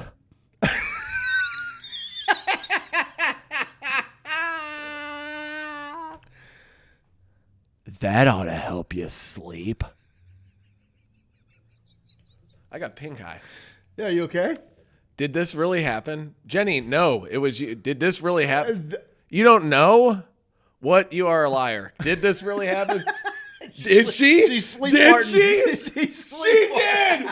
I knew it. I thought it was a joke. Oh my God, Jenny. What the hell? Oh, now he's 100% lying. Sure. Did this, but what is up with this? Did this really happen? Did she mean to say this didn't really happen? I think so, maybe. Because that's a weird. Did this really happen? Did this? I mean, I wouldn't put it past. LOL, no freaking way. You ever taken Ambien? No, I've always wanted to, though. Dude, it is by far. Jenny never did that. I'm kidding. If she put her butt over my face, I'd just gobble it up. Duh. I love you. I had one experience with Ambien. And you ordered a bunch of... Should I tell it? Sure. I'll just give a cliff notes. I had to travel. This was also in the throes of... I was every now and then dabbling with some amphetamines. Unbeknownst to anyone Little around dabble, me. do ya? Or so I thought, right? Yeah. I was hiding my use. And you okay, man? So me and my I'm really dry. I need some lotion. So I'm going on vacation. Not going on vacation. I'm going on a business trip to Philadelphia to go buy some limousines. It's not vacation. It's not real. I mean, vacation-y. Yeah. Going to Philadelphia. And so I know I'm going to be... Hey, Philly, cheesesteak, hey, buddy, over here. It is one of my favorite little towns, man. I love it. So we're staying at living in Springfield at the time. We're going to fly out of St. Louis. We're staying at the Renaissance out by the St. Louis airport. Yeah. Nice digs. Great digs. Great digs. Great dig. Cool digs. I am... I told myself I wouldn't clear my throat in the mic stick because we've been doing that a lot lately. Sorry for that, guys. I'm just trying to make that a little better. I'm sorry. We've been doing that? I do this. Anyway. Okay, well, I'll check my blind side. I'm checking my blind side, bud, because I've been getting it. Anyway, I'm at this. I can't get to sleep, bud. I can't get to sleep. My boss is like, bud, we got to get up early in the morning. Yeah, go to I'll bed. tell you what helps me sleep. These Ambien. Okay, cool. Let's do it. I wake up the next day to text messages from my now wife. She's like, "Did you or actually not the next day. This is kind of down the road a little bit." But I wake up, I've got an email receipt, hundreds of dollars on it was like I just went into a sex shop and threw my American Express. Give me one of everything. And there was such a wide smattering of adult pleasure items, dillies, lotions, edibles, outfits. Keep going. DVDs, lubes. Flavorings. Vibes, dillies. We had been on 2 dates. Sent her a crate of just... You sent it? To her house. Of the most deviant... I know the story. I forgot you sent it to her. The most deviant perversions. Well, here's the deal. I actually didn't realize that I sent it to her when I just saw the receipt. 6 large boxes showed up at the house, is what the text line says. Deviance. So Ambien is a hell of a drug. I've never been... Did you remember anything? No. I've never been blackout drunk before. I had one experience with a benzodiazepine that made me kind of erased my memory for a short period for that evening, right? And I was like, I don't want to do that. That's not fun. I don't want to forget everything, you know? Yeah. And I also had people I loved around me that was like, we had this conversation yesterday and the day before. Hate that. We've had this talk. Yeah, I didn't want to do that. Yeah, no, that sucks. This was the only time where I really had acted outside of my age, my mind. Not only did I just do something seemingly innocuous, I ordered something, I typed in addresses. I had to have, unless they had a thing that was just the Ambien button, the total deviant crate, and it's just a shipping container. You just press the button and it charges your card for a couple $100, and how did you know her address? Because I was going. Oh, just outside of her house. I mean, I was. Well, at that point, walked her home one time. I was driving from Springfield to her place quite a bit, so plugging it into the maps or whatever, I just remember. Accidentally sent it to the neighbor. Yeah, one house off. Yeah. One house. Whoops. That's hilarious, dude. There's actually a defense that is the Ambien defense. So if you do something outrageous while on Ambien, kill somebody, it's a defense in a court of law. Yes, the Ambien, pharmaceutical companies have fought for that to be a defense. The Ambien walrus cartoons were just crazy. Like when you hear people's stories on Ambien, there are outrageous things that have taken place. It gets sexy too, I feel, a lot of the time. Like these girls would take it in college and they're like, oh, I always end up getting topless and cleaning my house. I'm like, what? When are you taking it? When do you take that? But I remember being a kid, and I'm sure you do too. Plugs, GIMP masks. I was trying to keep going that. Yes, I do remember. When I was a kid, I loved going in the top of closets, wherever you could fit junk drawers, just to go through old stuff. Yeah. We had a closet downstairs. We had an other side of the basement. Yeah, what do the parents got? What kind of stuff can I repurpose that they might not need it or are using anymore?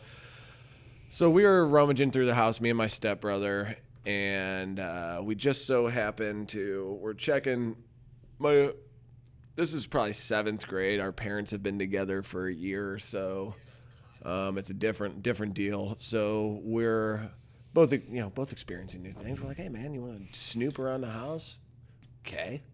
Go into the closet. Nothing really there.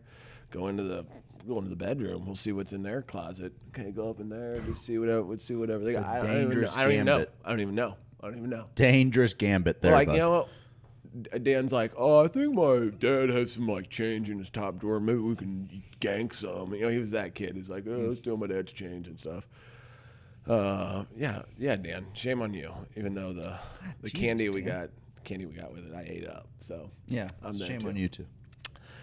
We go into this top drawer, bud, and I remember Dan finds a little plastic missile-like thing with a little spinny bottom on the bottom, and what is that? Didn't know really what it was. How old? 6th or 7th grade. Okay. So it's probably 7th or 8th because we had just moved into Fenton. Little twist-on dilly.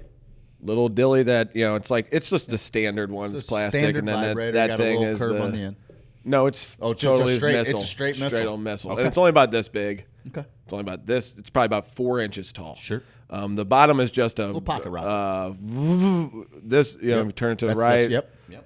Lefty loosey, righty tighty. You get it. I got it. So we're thinking, this is okay. I think this is crazy. What is okay? Because I remember they had a Kama Sutra book that was like whack off material back then. A book of erotic massage. So okay, cool. Yeah, I flipped through some of the pages. Educate yourself a little bit. Absolutely. Then we start digging a little deeper in that top drawer and find another one. There's like a purple one, same but bigger. There's one that actually looks like a penis in there that's rubbery and got a little flop to it. Yeah, now there's a big one. There's a big one of those missile ones in there. Okay, now this one's it was like a magician's hat, the top drawer. It was like the reverse of Pee-wee's bicycle chain. Okay, it was Pee-wee's bicycle chain. We were pulling dillies out like Pee-wee pulling his chain out of his bicycle when he gets it stolen. You've gathered what is going on here. We know exact. By the time we found that third one, that looked like a grown man's erection, we knew Randy was into some weird stuff, dude. Because not my mom. Not my mom. No, that's not my mom's. That couldn't possibly be a reason why. This is in your dad's top drawer. This is your dad's stuff. Your dad's putting this stuff in his butt, bro. That's what's going on here. My mom has no idea. Should I tell my mom? She deserves to know that Randy's doing these having things. a relation with himself I'm still and in Catholic with robots school. and not her. I'm still at St. Andrews. I'm just a gentle little man. Yes. Gentle little boy. You have sex with your wife and your wife alone. Thank you, sir. Your seed is for her. Thank you, sir. And for making more of me. Not me. No. He's not my bio dad. He's my bio dad. Right. Even though I always wanted him to be. Just show me love, Randy. Just show me love. So a couple weeks go by, and Danny and Randy had a tenuous relationship. Okay. So then they're arguing about something. I told you that Dan, one time when his dad came down, he had printed that sign that said, "I hate my dad," on old printer computer paper. Like, are you talking about like the perforated edges with the holes? That you had to wait a day where the holes on the side.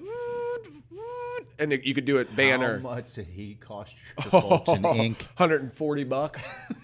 It was big block black letters. I hate my dad. And I was awake. Solid black letters? Solid black. As far as his wall. As far as his wall, probably a letter on each piece of paper. Unbelievable. And he didn't really even know how to use computers. He did that. He cocked it away. He did that. So later, Randy's giving him the business. And he's like, "Oh, yeah? Well, at least I don't have a bunch of dildos in my top drawer."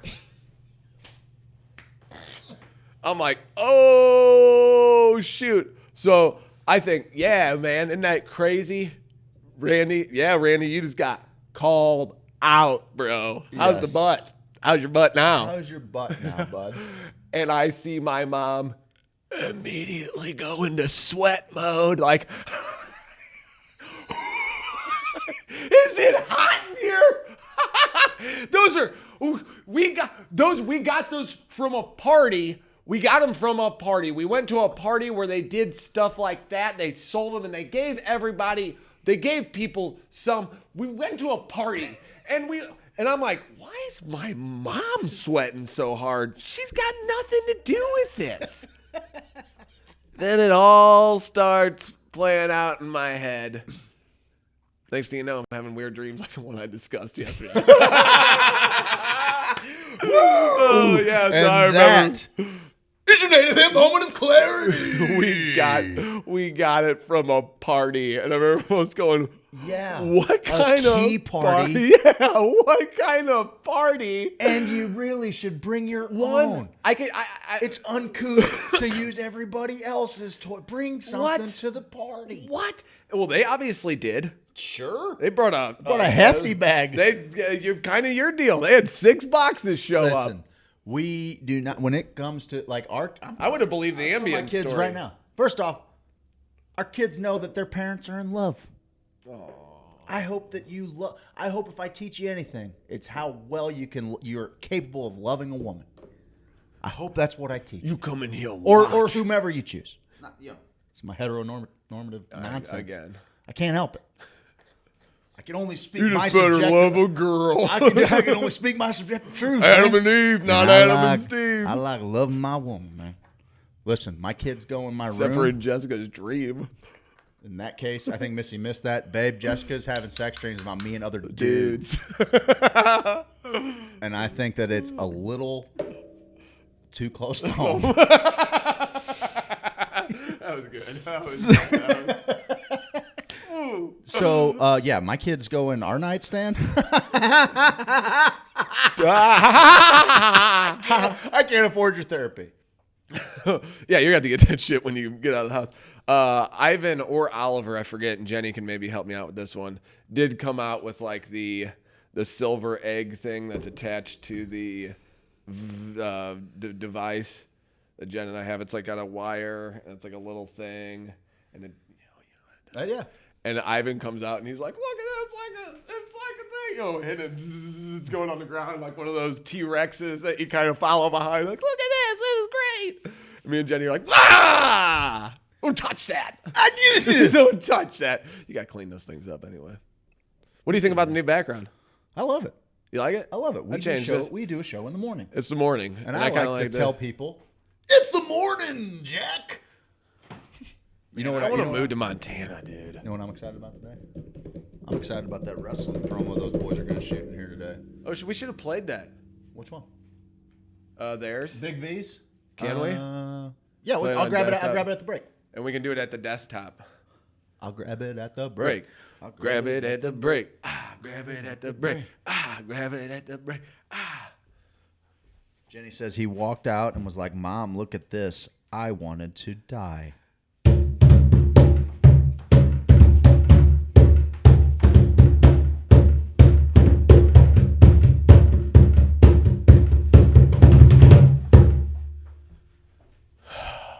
That's the war drum, man. Fires me up. Gets me excited. I'm gonna move to Montana.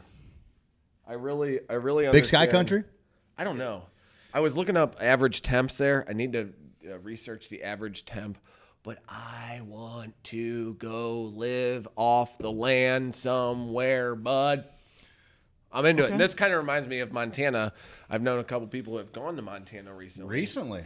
Unbelievable. Which you told me a little bit about it. I didn't know that they were meeting Makate while they were out there. Oh, yeah. And because I thought he was like in Utah at the moment. I didn't know where he was at. He's all over, man. I know. He's all I over. love that man. I've only met him once, He's I so believe. great. He's so great. Maybe twice? I think once. Yeah. Hit it off right away. Oh, yeah. Dig the Mad Hallelujah Tribe. I just dig him. I dig what he do, you know? Reminds me a lot of my buddy Luke. Cut from the same cloth. Medicine men. Yep. Guys that understand that medicine is music. Yeah. Medicine is living life to the fullest. Ineffable medicine. Medicine is adventure, you know? And I want that dude to start calling in and giving us the Makate report. Oh, yeah. We're doing it. We're going to do that. We're going to do He's it. going to send us a picture, much like the one right here.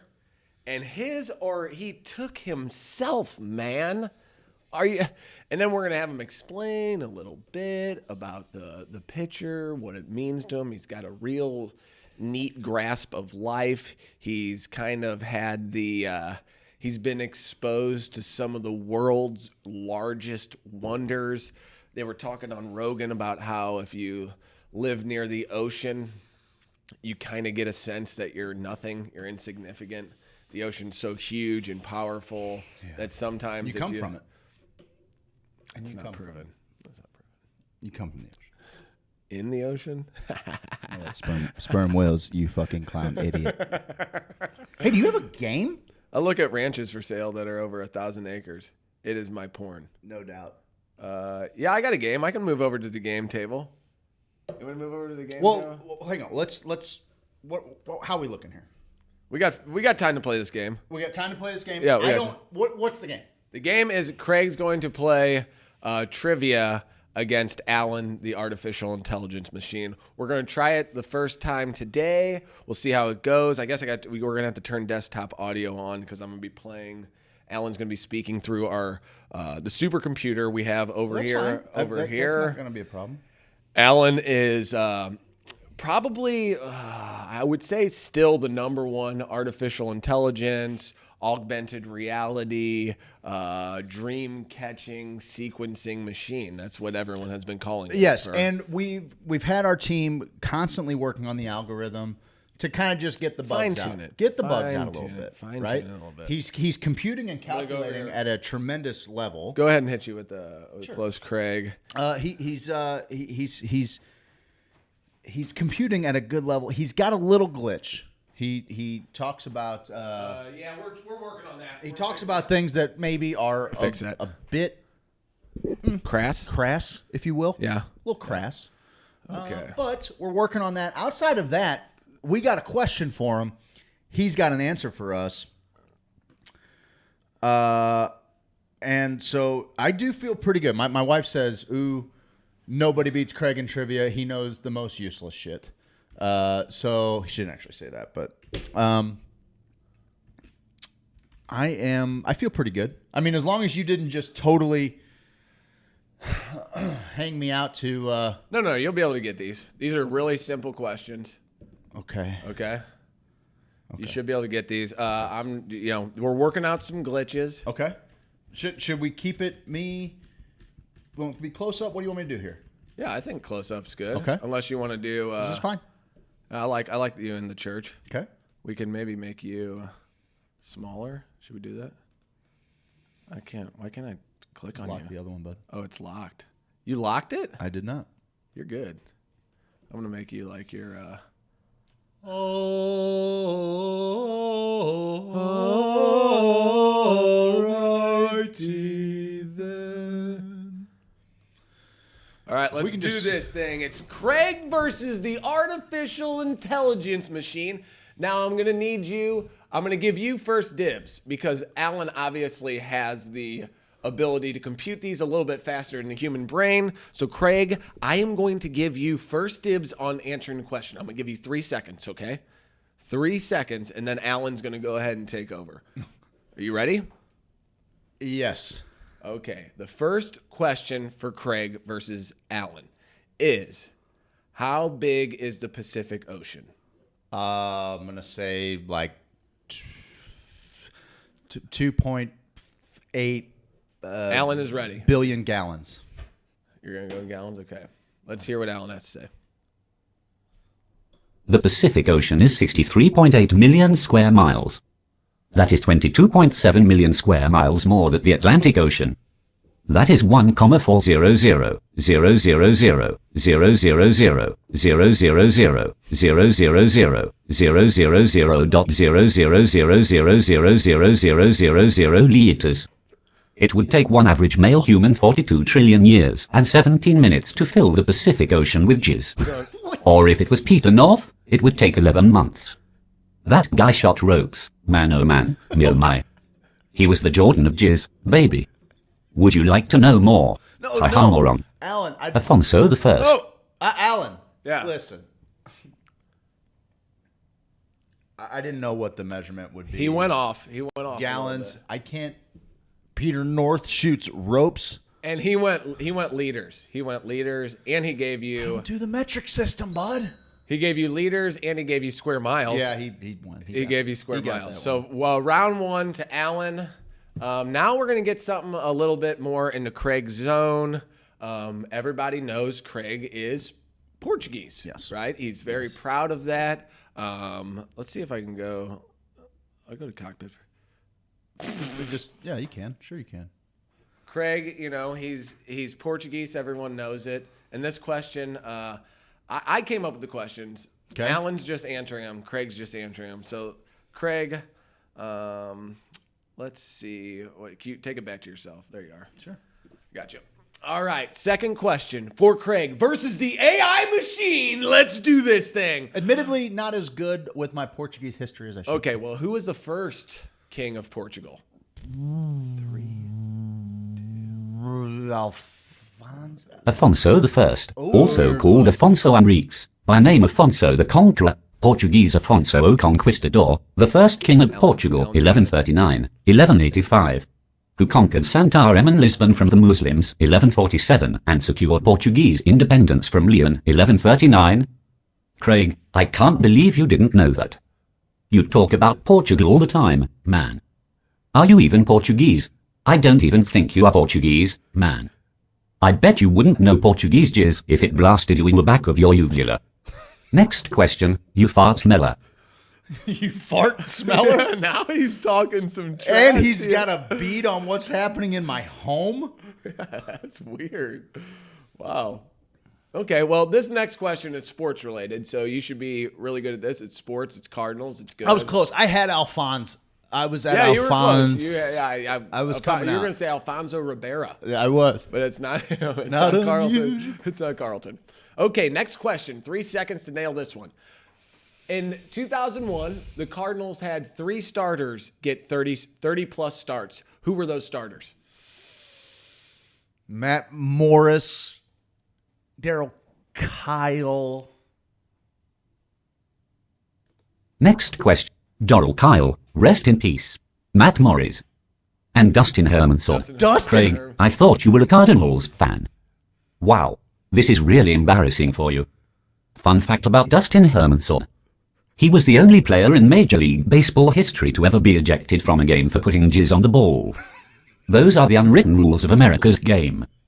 Craig probably has never even jizzed on a baseball before. Ha, ha, ha, ha, ha. What a bitch.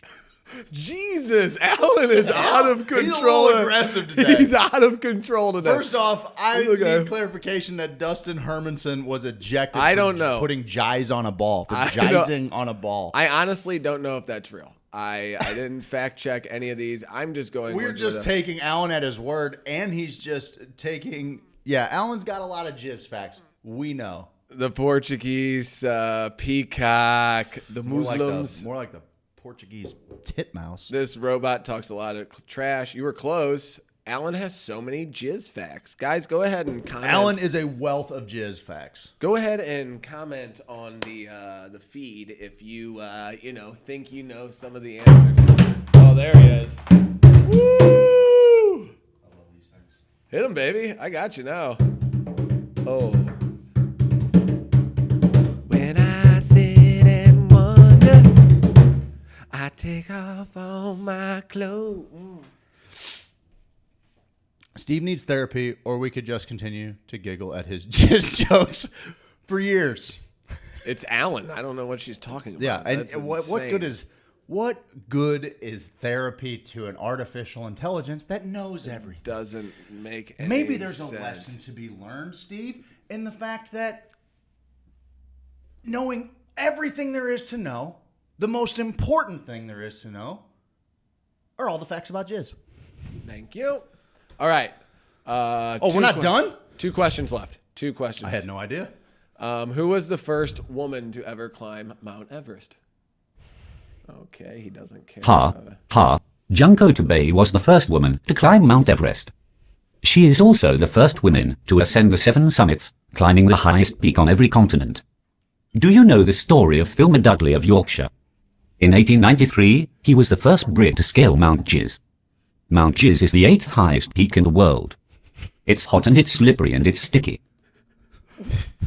Mount Jizz and Fillmore Dudley. Well, you get a little bit of factual Fillmore information. Dudley? Yeah, you get a little bit of information. He was a mountaineer.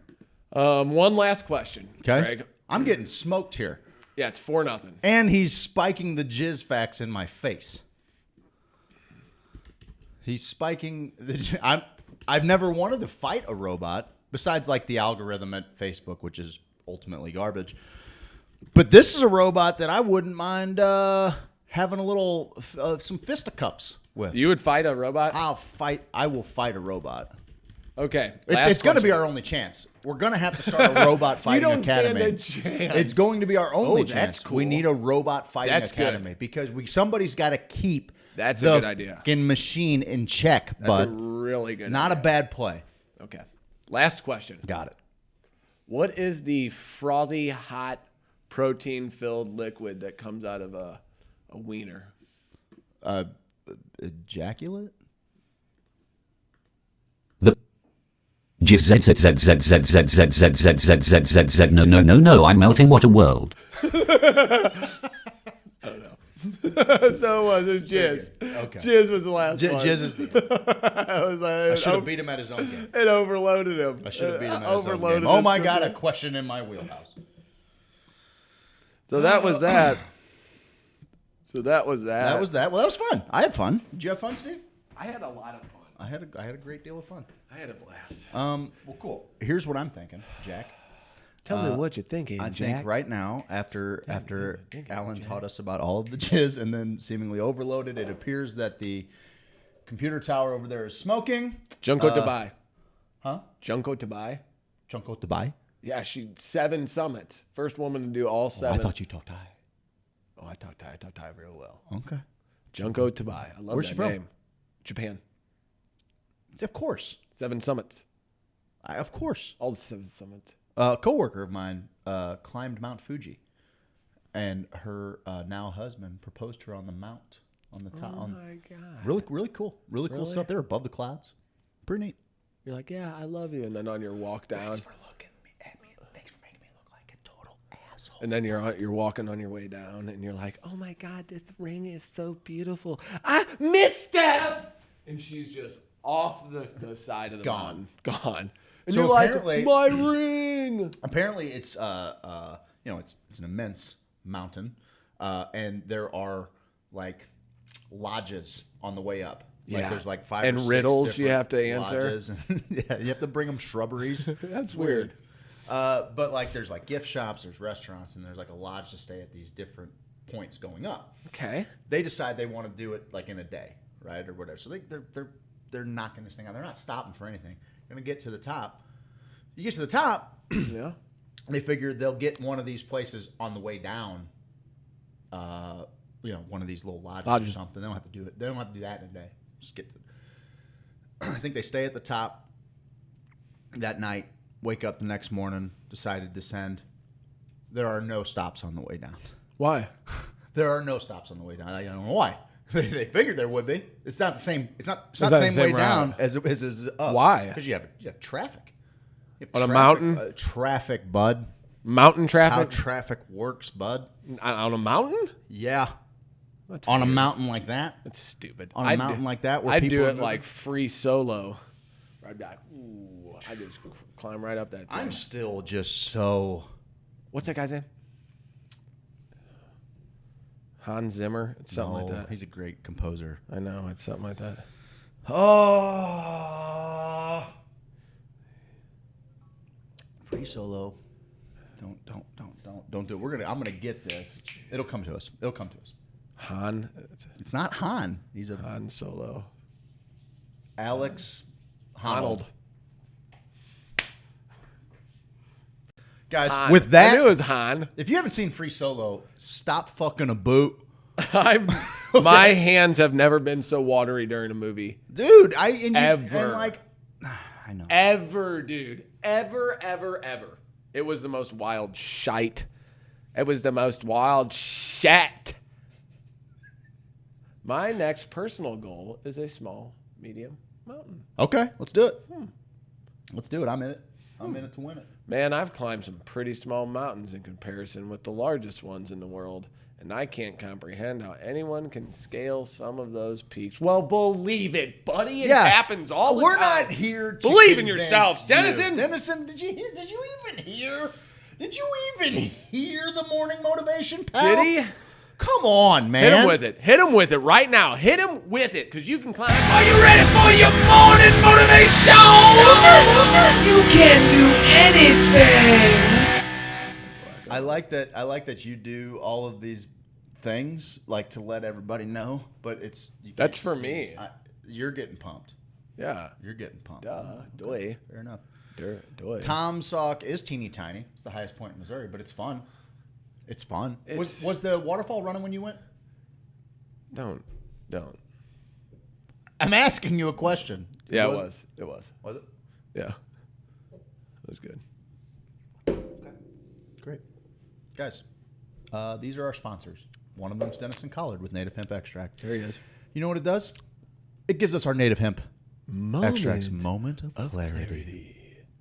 Ooh, I feel clear-headed. And this P is a great little mustache on me, and I miss my mustache. We hawk his product. We sell his product here at Sweet Leaf and Festus and Sweet Leaf and Farmington. And Sweet Leaf is making this studio possible where you and I can just flat get weird, bud. Make some stuff, dress like lions, and you're not a goat, sir. You're a lion. I instinctively eat goats. Variety and product soon. You don't have to swear anything to us, Dennison. What you're offering now is perfect. Perfect. And those beautiful eyes below us, James Carlton. God, James Carlton State Far, 314-961-4800. He is the best insurance agent that has ever lived. He's basically the Highlander of insurance agents. There can only be one James Carlton, and he is the greatest there ever is, there ever was, there ever will be. Hey, James do you Carlton. think he's a product of CRISPR because he's so perfect? Probably. CarltonInsurance.net. I think so. I would think so. And he's got an army of customer service special. His office, they run like a Swiss watch. They told me my card was going to be expired before anyone else. Handle it, bud. I did. Yeah, they said, "Here, handle this."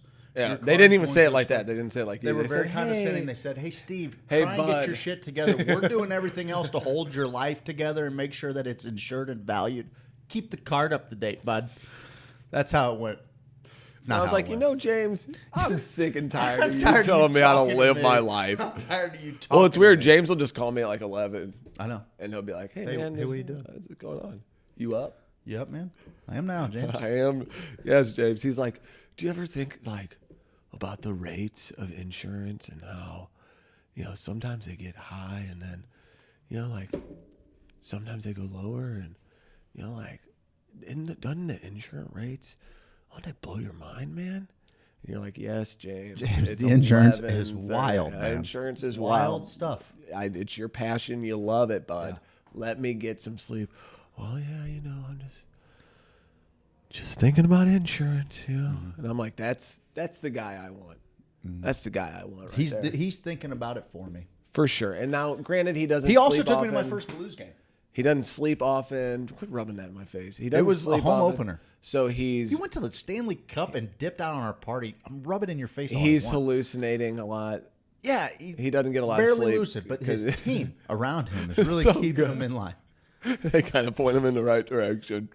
Seriously, if you live in Missouri, you live in Illinois, you should call 314-961-4800. If you live in Montana, because he does Montana too. He could probably do your life insurance in Montana. He'd do anything for you in Montana. I don't think that's the case. I think he would. He might. On a He would personal probably level. go and get the license to do it in Montana. He If would. you were moving to Montana, he would do that to make it make sense. Well, it's easy because Montana and Missouri, that both of their abbreviations are MO. That's also not true. No, that's not true. It's a fact. No, it's MT, bud.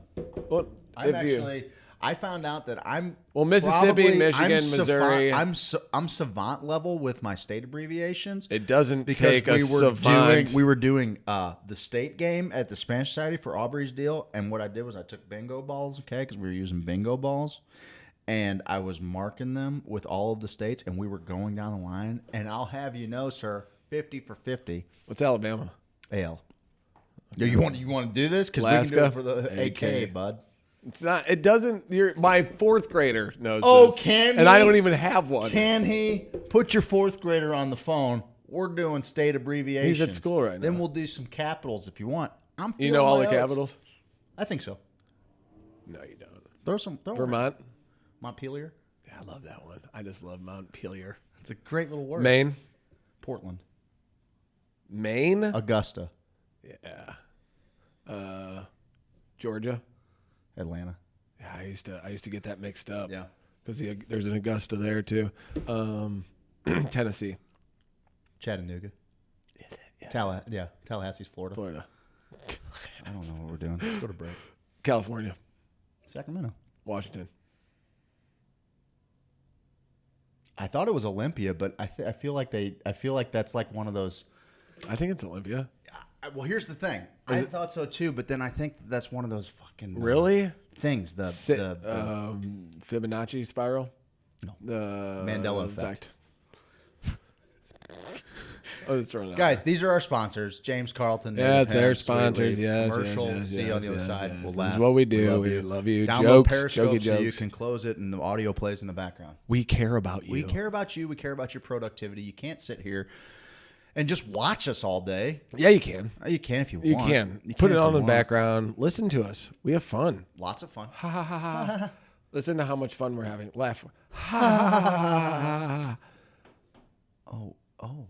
The Fibonacci spiral. Bye. Oh, desktop audio. Craig, turn the desktop. What are you? God, get your. James Carlton Insurance 314-961-4800. Handsome. Amazing. Astonishing. Astounding. Fabulous. Incredible. Fantastical. Phenomenal. Prodigious. Stupendous. Unbelievable. Wondrous. Divine. Fantastical. No, seriously. He's fantastical. You got a house. Go on and get it insured. You got a car. You gotta get it insured. You got a life. Go on and get it insured.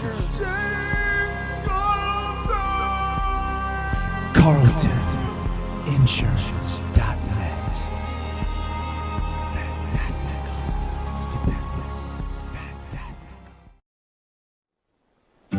boys and girls, I'm talking about native hemp extract. That CBD. That CBD. Get inside of me. Inside of me. That CBD. That CBD. Sweet delicious CBD. That CBD. That CBD. Got the CBD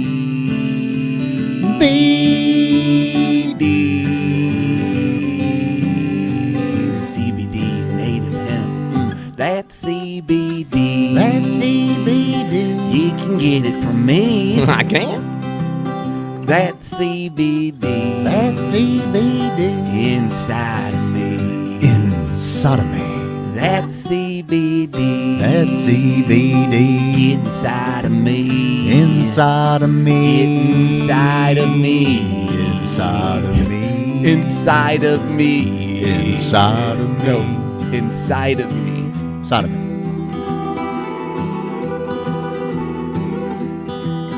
Inside of me.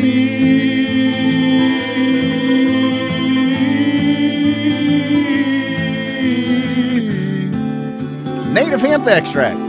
1,800 milligrams of total cannabinoid goodness from Pike County, Illinois. Get yours at HoosierSophisticate.com.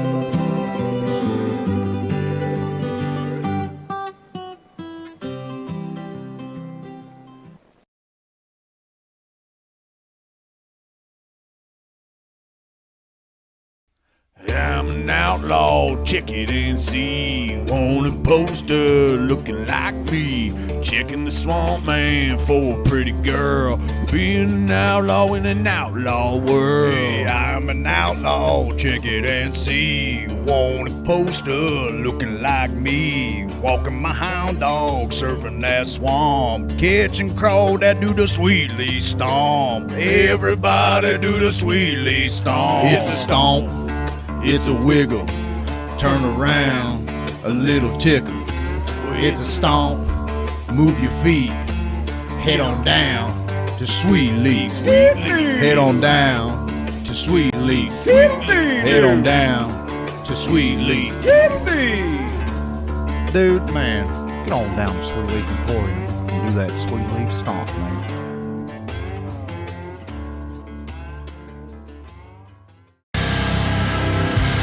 James Carlton. James Carlton. James Carlton.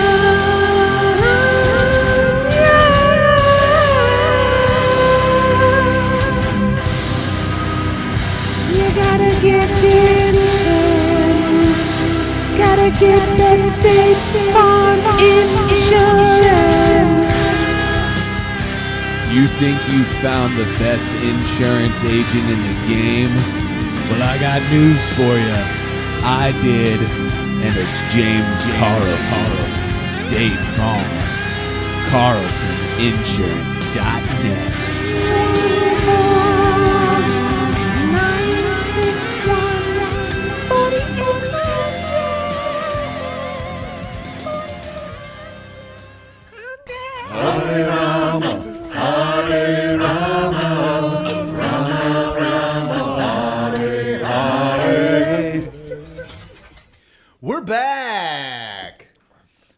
The 9 o'clock hour is it's one where the real freaks come in, the ones that were the late nighters, the ones that were out. At least I didn't press it up against you. I farted and it made noise. I love when I do that.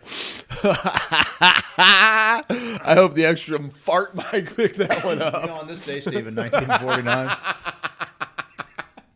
Harvard Law School began admitting women.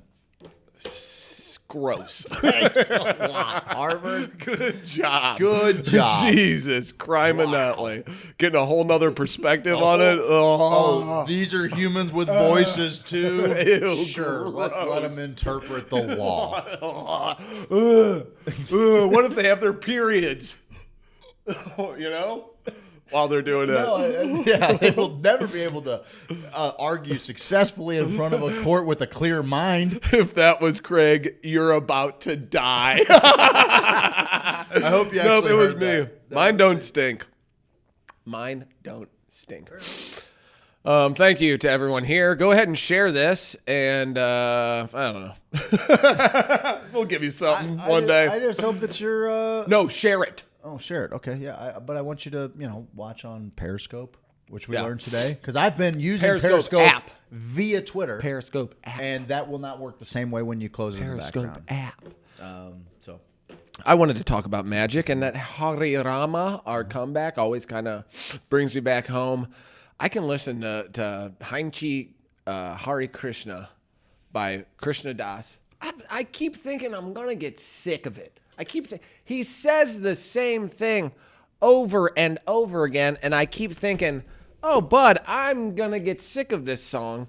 I get sick of songs really easily. It's one of my least favorite things. Well, you know me. I'm going to I play a song 400 times and say, whose song? I don't like it anymore because it's old. I'm annoyed by it now. Why do I do that to myself? With Hare Krishna, I don't.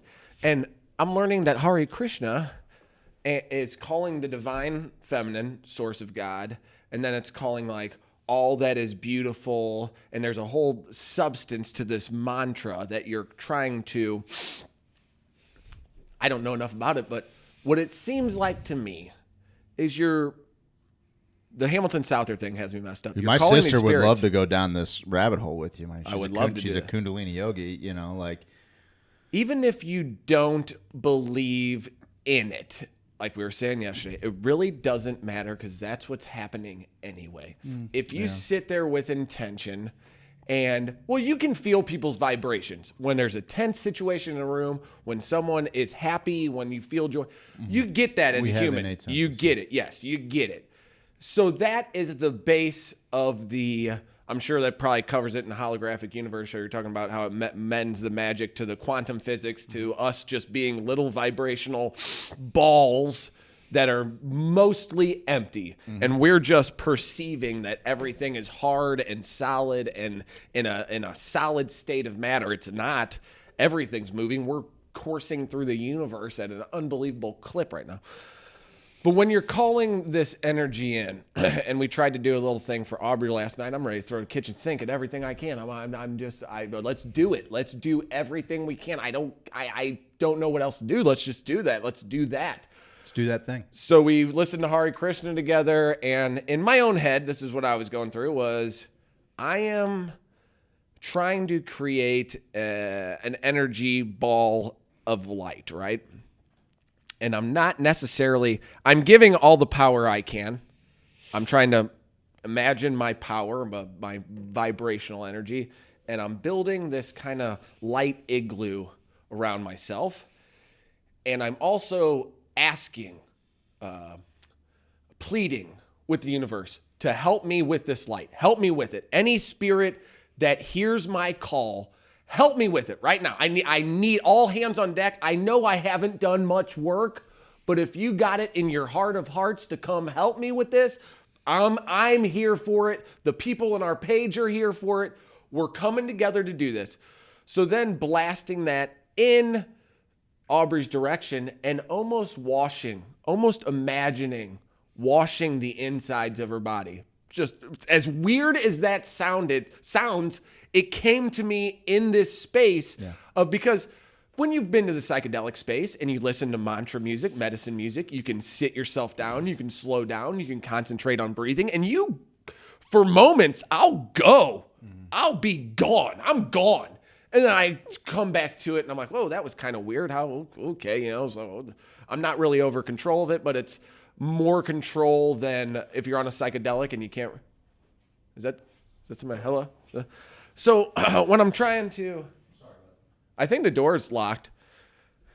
So when last night I had this vision, Jenny and I are sitting there on the couch. I can feel her breath. Our breath is starting to kind of coincide. We're holding hands. We're trying to blast out this love energy, whatever this energy is. I'm like a Care Bear at this point. imagining all of us doing this at the same time, sending it. It's going over the sky. It's traveling over the map like a drone and go boom right into her. And if we can imagine, and I know this sounds insane to even me, but just washing the cancer off of the body. And you don't have to keep qualifying things sounding crazy for other people that don't understand. Sure. I knew you were going to steal that sticker. Which one? That psychedelic support science sticker. What, is there only one? Yeah, that's okay. You know, it's been on this thing for... Oh, that's not... Maybe we got two of them. Cool. Nice. I thought I'm not going to high-five you after you accuse me. I think you stole it. If it's not in that red folder, then you stole it. I have never... Go get the red folder. No, I believe you. Because this has been on here for a long time. I do. I want to...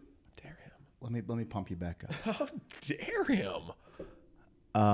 You don't have to qualify what sounds like it is insane for people that don't understand things that you do understand. Right? Like, that's the idea behind I don't know, Ricky. Experience. And you don't sound condescending. I don't know. Yeah. I mean, what you're saying is like, that's light work. That's what healing, that's what distance healing looks like. That's what, Miss said while you were saying it. Like, does it work? Careful calling on your own power. Call on God's power because it's infinite. Yeah. Call on the infinite. She was telling, that's what. Even though you're a part of the infinite, don't pour out all of your cup. Because you need that to continue channeling this infinite, abundant energy, healing, love. But you don't have to apologize. Not even apologize for that. You don't have to qualify it. Sometimes we apologize for it too. And that's something that, talking about coming out of a psychedelic experience and having an awakening or something like that. And you're like, I know I sound crazy, man. Yeah. I know I sound crazy, but I just experienced my most sincere truth. Yeah. And I know that makes me sound crazy to you because I can't show you what I'm talking about. But it's real. It's real to me. It's real enough that it's changed me. Right? I've heard very good, well-respected, world-renowned healers, light workers, say almost what you said verbatim, and I can tell that you're riffing. I'm riffing, yeah. You're building your space. That's also... It came from Hamilton Souther, though, a little bit, too. It's fine. That's fine. But then you're also creating this... you then took that, and then you envision how that mechanism works. Yeah. We might all envision it just a little bit differently. The igloo that you are, painting might look totally different than mine. They're trying to accomplish the same goal. Yeah. Right? Like, how you build that is really not... It's not important, whether it's an igloo or a Fisher-Price... whatever the thing is that you imagine that is this ultimate power of love that we're channeling towards somebody. That's not something that needs to be apologized for, and that's one of the things... Or not even qualified for other people. Because eventually, it's only going to take one of those moments, one of those experiences, that's going to help them understand you. You saying, I know this doesn't make sense to you, isn't going to help them understand you. It's actually going to embolden them in that. Right? It's an impossible thing to imagine until you do. And then it's impossible to imagine that that thing isn't isn't real. You know what I mean? Yeah. Like, once you've made it real, it's as real as anything else is out there. And I think about what if say you're just a regular old Joe Schmo. You don't really believe in that kind of stuff. You get introduced to it. It's almost like there's a book. There is a book called The Gospel of According to Biff. My brother has it. He's going to let me borrow it. Oh, because you so told me good. about it. Yeah. So good.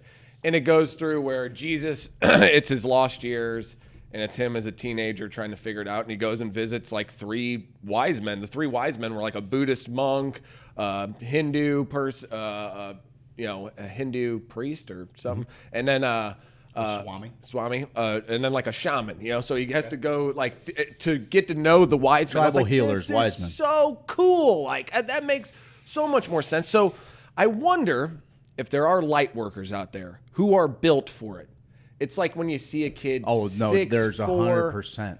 6'4", and he's got 220, wheels. and he's faster than lightning. He's like, I don't really want to play sports.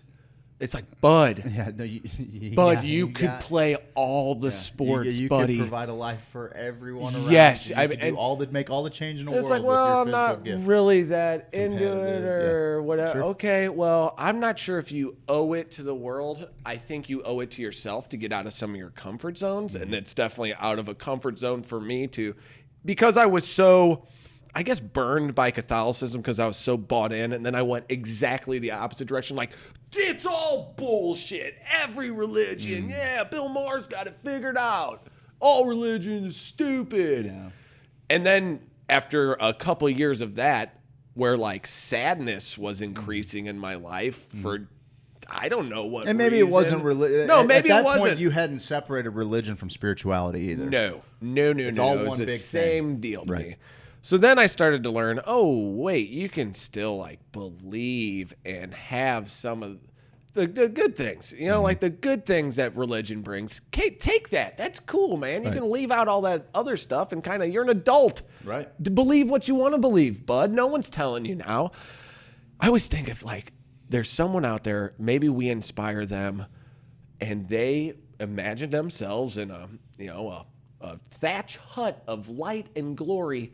And they, in their vision, Aubrey walks in and she's got beautiful strawberry blonde hair, and they hug them in this dream space, and then Aubrey starts feeling better. I don't know, like, and everybody else can try it, and maybe it doesn't do much. But when this person goes into the space, yeah, they know how to manipulate the room. It's different, and it's natural, and it just comes. I just want to inspire more of that. There's nothing that can really. There's bad that can come from everything. Someone could choose the dark side after you teach them all the tricks. You can whatever. you could also leave yourself open to other people. Potentially trying to do nefarious. Own your souls and stuff. Like, so interesting. there are people, dude. It was funny in my early 20s. I worked for someone who was obscenely rich, like true 1%er. And he came from a family that he came from Africa. They had a very on a governmental level, it was kind of a volley between Christian tribes and Muslim tribes every election season. But like all of them believe in mermaids. Not only do they believe, he looked at me like I was an absolute ass for not believing in mermaids. And you know what? Now after a little bit of experience, I'm like, what the fuck do I know about? Yeah, our skin is going to really make people believe it. Totally. We're going to sell them on. That's what happened. They saw a little green screen skit about mermen. I love you, Jenny. The idea there are people that live existences and realities that I don't have enough firsthand experience to refute. I can pretty well call out a bullshitter, but there are some people so convinced of some things that are in every other way not crazy, completely lucid. Oh, for sure. Absolutely intelligent. Miss said check out Dr. Greg Braden, and that is a great play for you, like as far as what you're learning now. Also, you're talking about like the physics tying in, and I was going to get you a copy of the Holographic Universe. Nassim Haramein I love Nassim that Haramein dude. is a great follow, and like his version of how the universe works with the Taurus. Yeah, how it's two cyclones on top of each other. And that I was like, you're blowing my mind. He gets bud. out there. I'm a big Nassim. Oh, he's great. Pretty fun. But Greg Braden Makate got me onto him. Greg Braden is in the same vein as far as working within your consciousness. And to tie into that a little bit, because we talk about cannabis and psychedelics here, and cannabis is not it certainly helps with plenty of the maybe mental stresses and ailments that people deal with. I personally think of it, because of the way it affects me, as more of a physical medicine, because for me, and it can be completely psychedelic, on high doses of edibles. Like I said, it's one of those things that's, I've had some of the most psychedelic experiences off of high dose edibles. And that's having gone through a pretty good gamut of psychedelics, you know. But with that said, I have had an experience on psilocybin with a friend who has diabetes, and their diabetes is making them gradually lose their vision. And in an experience one time, I saw a path to healing their eyes. Like, I saw a path, and I saw, like, it was going to take more than me. It was going to take more than me to do it, you know? But, like, I in this space, and I was deep in some Icaros. Deep in some Icaros on a pretty healthy dose. Do you ever worry about what the Icaros is saying? I mean, a lot of them, I've looked up, and like a lot of I them listened are to calling medicine in. A lot. I mean, there's so many. I've got a songbook.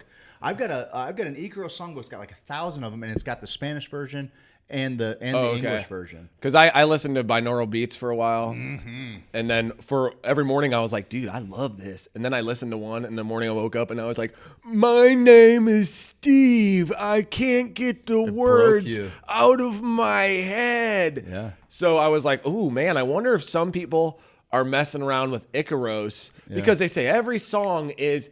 Your spell book is your song book. And that's what Mr. saying. So how do I not know I'm listening to one that's like, the devil is the man. Yeah. The devil is in your penis now, bro. You know? That's where you want that devil dick. No doubt. You want that God is in the song, dick, but the devil's in my feet. So Hurry up, I saw this. I saw this. Yeah, that's a thing. Like, we're like, whoa, what is he saying? It's like, and the shaman's kind of laughing, like coaxing Mother Ayahuasca, and I'm like, we ain't got all night. Come on. That's awesome. You know, which I guess you might feel comfortable doing that after thousands of ceremonies or something. I'm certainly not comfortable. Man, before I die, I have to learn one. Let's do it. Song of the plant. I've got just one that's actually called to you. Yes, just one that I died. I have a songbook. I have a songbook with chords. You do. Oh, what? Yeah, yes. I have a songbook. I have an Icaro songbook. What? That we can jam on, dude. We can learn them. We can learn the English version, Spanish version. Shut your mouth. 100,000,000%. But also, you need to probably, dine with the plant long enough that the plant teaches you a song too. That would be pretty cool. That would be really neat. That would be pretty cool. I go outside and I'm like, there's a tree and that looks like a shrub. How about that? Okay. James Alexander Hilbeck. I met Jack Herrera after he had his stroke, and he said he couldn't communicate verbally, understandably, without dosing psilocybin. Yeah, I believe that. I believe that the way that psilocybin it improved his ability to draws form your words. Connects your neural network. I absolutely it fixed what's his face's stutter, Stamets stutter. I buy. He went into a tree. I'm big on Terrence McKenna. Like for a lot of the ideas that Terrence had, like it's crazy. I think that's how we develop language. I think psilocybin is how. Stoned ape I think there. It was. I absolutely think it was the. In our cognitive function, it was the great catalyst that helped us through. Well, why haven't like jaguars and reindeer and why haven't they catapulted? You don't know you don't know where they're at in their stage. I know they're not building stuff like we build.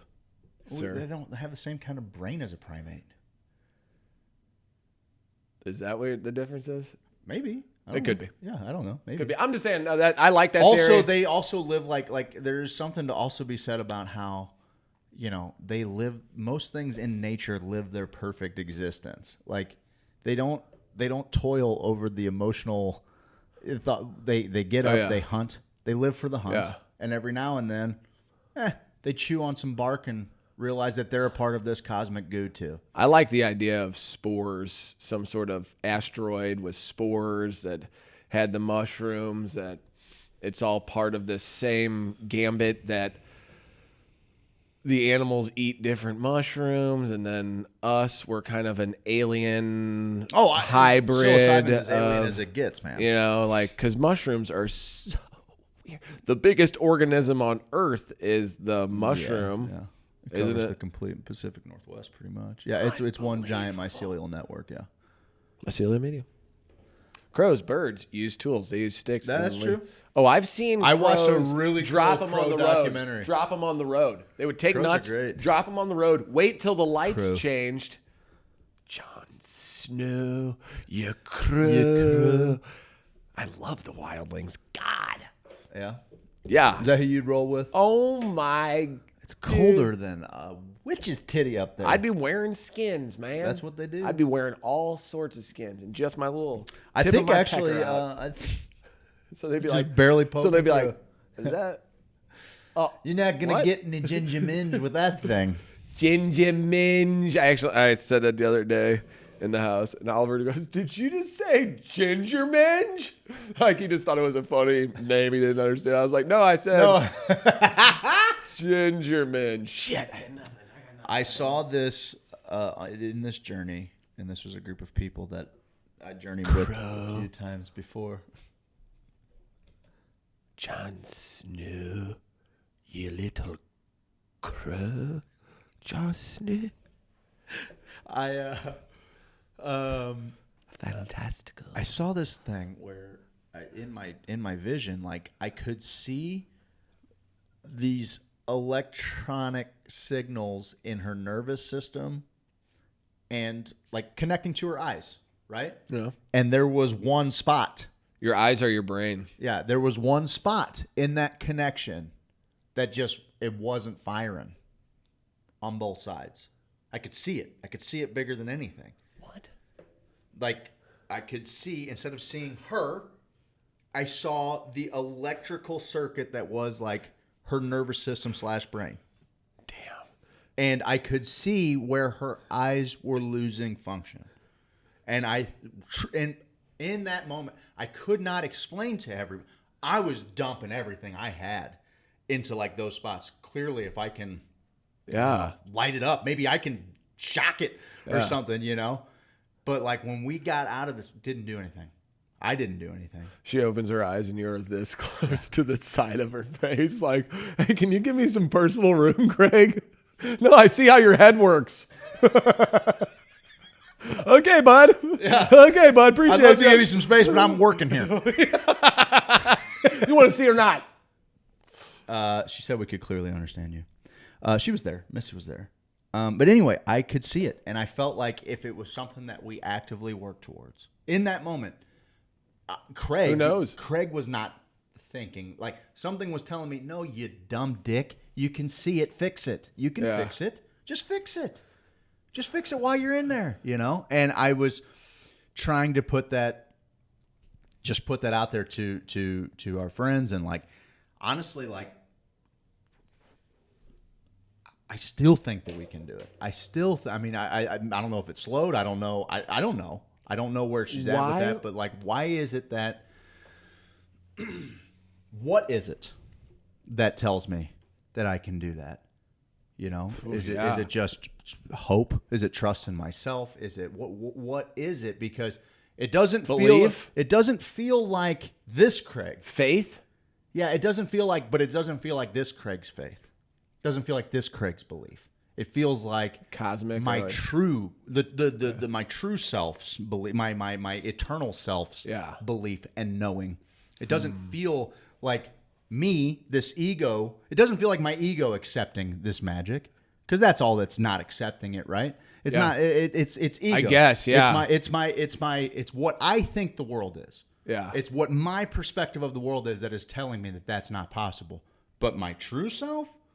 Well, my true self knew that it was as real as anything else. We make up this thing that just keeps infinitely up and infinitely down. You don't think that we can just fix a circuit, bud? And why, when we can't see it, but there's vibrational energy all around everything we have. So why is it so crazy to think that you couldn't get close enough to manipulate that energy like a scalpel? Like in comic book movies when they go... Dr. Manhattan can move through matter and squeezing the heart back. Yes, and they can do it by energy. It's something worth believing in, I feel like.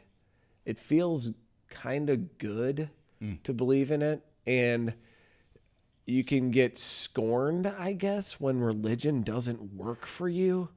Well, when it doesn't work to your plan, because there is the jury's out on whether it works for you. The jury's out on that. Totally. You have an idea of what you need it to do right now. You have an idea of how you're going to bend this reality, and until you realize that you're only a part of this equation, right? You are only a part of this equation. You don't get to affect the entire outcome. You get to influence the outcome, but you don't get to affect it entirely. And until you give up that kind of control, you're never going to be enough to channel what infinite love looks like, what the power of the universe looks like, what the power of the eternal looks like. You can't do that if you got this gate that is built by your ego. That's the ego death shit. Like, it's the ego dissolution thing. It's so overplayed with psychedelics, but it's reality because a lot of them turn that part off just for a minute. Yeah. Now people come back, and sometimes the ego swings back harder. The pendulum swings harder, and they're like, "Ha! Figured it out. I know it all. Oh yeah, I know it all." And your experience was different than mine, but mine was true. Yeah. That happens all the time. It doesn't not just with psychedelics, with anything. But in that moment, when psychedelics turn it off, we get to feel as powerful as we can possibly feel, or as small. I mean, the power is great. It's just what you're allowing in. If you're lucky enough that your ego turns off for just a second, for you to have a complete disillusion of self, and you are just a part of the ether, the vibrating matter that feels makes good. Up this whole. It's a good. That's a good. It's feel. a good. It's a 1,000-year sleep. Yeah. It's a. I've had it in 6 minutes. Yep. I've had that thing happen to me where I experienced 2 eternities in 6 minutes time. Pretty scary at first. Yeah. When you come back, you're like, oh, everything that I know and love has got to be gone. I've been gone for 1,000,000 years. And then when you realize that 1,000,000 years is happening right now in this second. Okay, there's a different way to move about. For sure. Okay, moving about the multiverse. If we believe that there's a multiverse, if you believe, subscribe to that. I do. And I love there's a We Are From the Future video where it talks about how light reaches the part of the plant it needs to grow, and it'll send out 1,000,000 options, and only one of those. He said it's equivalent to having a bunch of people run through the forest blindfolded, and one of them might make it at the end, and that's life. Mm-hmm. That is the miracle of life.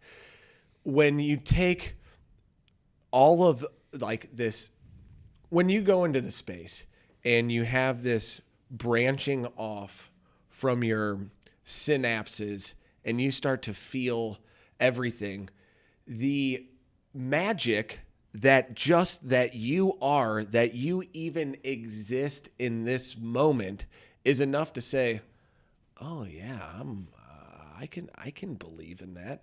And I don't know if it's my ego or if I'm not just well-versed enough in it. I think the more I learn about stuff, but I'm always learning about stuff. And then, like you were saying with the trips, you're like, oh, I got an ego. I killed it. Now I know everything. Now that's life. Which is the biggest ego trap in the world. Catching you. It keeps taking you back and forth. And I wonder, to bring it back to wilderness, if you took somebody out there who really knew how to breathe and contain their energy and meditate when they're out there on the island starving, because you're getting back to all the basic stuff. Like you're getting back to basics on the show The Wilderness. And when you were talking about yourself being able to know, none of this, Craig thought, I'm a surgeon who can fix eyes right now, because that's how you do it. Your truest self knew that. I think when you go back to when you're just like looking for food and you're trying to stay warm and you have all the bullshit stripped away, I think you can get to a point where It is. You're just living magic at that point. And that's not bad. No. It sound, and I don't want to qualify it as it sounds crazy. In my experience growing up, I thought Catholicism was perfect. And I'm like, that's crazy. And then I'm like, well, all religions are crazy. Okay, well then spirituality. Okay, now you've taken some drugs that have really opened your mind about stuff. I mean, the DMT experience that Queeve had blew his mind open to the experience of all the past religious stuff that was so beautiful and awesome. And to take that now and say, yeah, I'm going to try to use everything I can to help, to if I'm an extension of everything, if I'm this miracle of a million things running through the forest and only one of them making it to the end, blindfolded people, then to live in this magic space, that ain't so bad. Not at all. That ain't so bad. And believing in it and just trying to cultivate. I mean, how much do you think, okay, with the wilderness thing, do you think someone would survive so much better when they could control their breath? Because that's an experiment out in the woods. People are wasting away by the end. They're pretty much starving for 4 weeks. I mean, they get a few meals, but it's the rule of 3. 3 weeks without food, 3 days without water, 3 minutes without air, and 3 seconds without thought. So, like, if you mess something up, that take 3 seconds to mess you up if you think wrong. I was like, oh, that's kind of a cool rule of 3. That's a cool rule of 3. But if someone could go out there and really get into the monk space while they're out there surviving on the island, like, my body is not going to use much energy today, because I've seen videos of monks heating up blankets. They raise their body temperature so they can heat these wet blankets on themselves, and it's just like a practice that they do. I'm like, what? So if we can do that with our own bodies, and we believe in all that, and it's this multiverse anyway, how do we, in the multiverse thing, how do we know, where does it split off? Do you think, like, when you make a decision that one of your multiverse positions, or is it all multiverse positions that are each living an individual life? You set up a infinite amount of Craigs and they all live an infinite amount of lives, or is there interweaving between the multiverses? Well, actually, the multiverse, like, our choices, directions in the multiverse. The multiverse to me allows for if you picture our universe like a bubble, like you were blowing bubbles. Okay. And there is this big, vast, infinite room, white room, where these bubbles are just all filling the room. Okay. One universe to another universe might have completely different rules. There are plenty of those universes where nothing exists, because the miracle that is life that has been created within this universe just does not exist. But there's also other universes that are similar to ours, and those have maybe a little bit different rules. Gravity looks a little bit different. Gravity is an opposite. Like, for me, the multiverse explores infinite realities in infinite directions. Sure. An infinite amount of Craigs?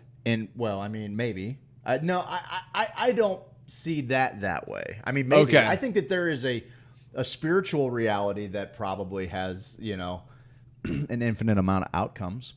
Yeah, I just wondered, in my version of the multiverse, I was like, oh, there's a million trillion Steves, kind of like the light.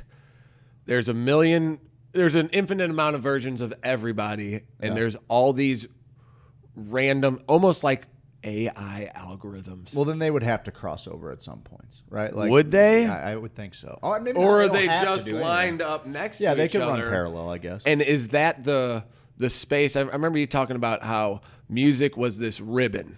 One time you saw that music was kind of this ribbony wavelength. Yeah. And it's there.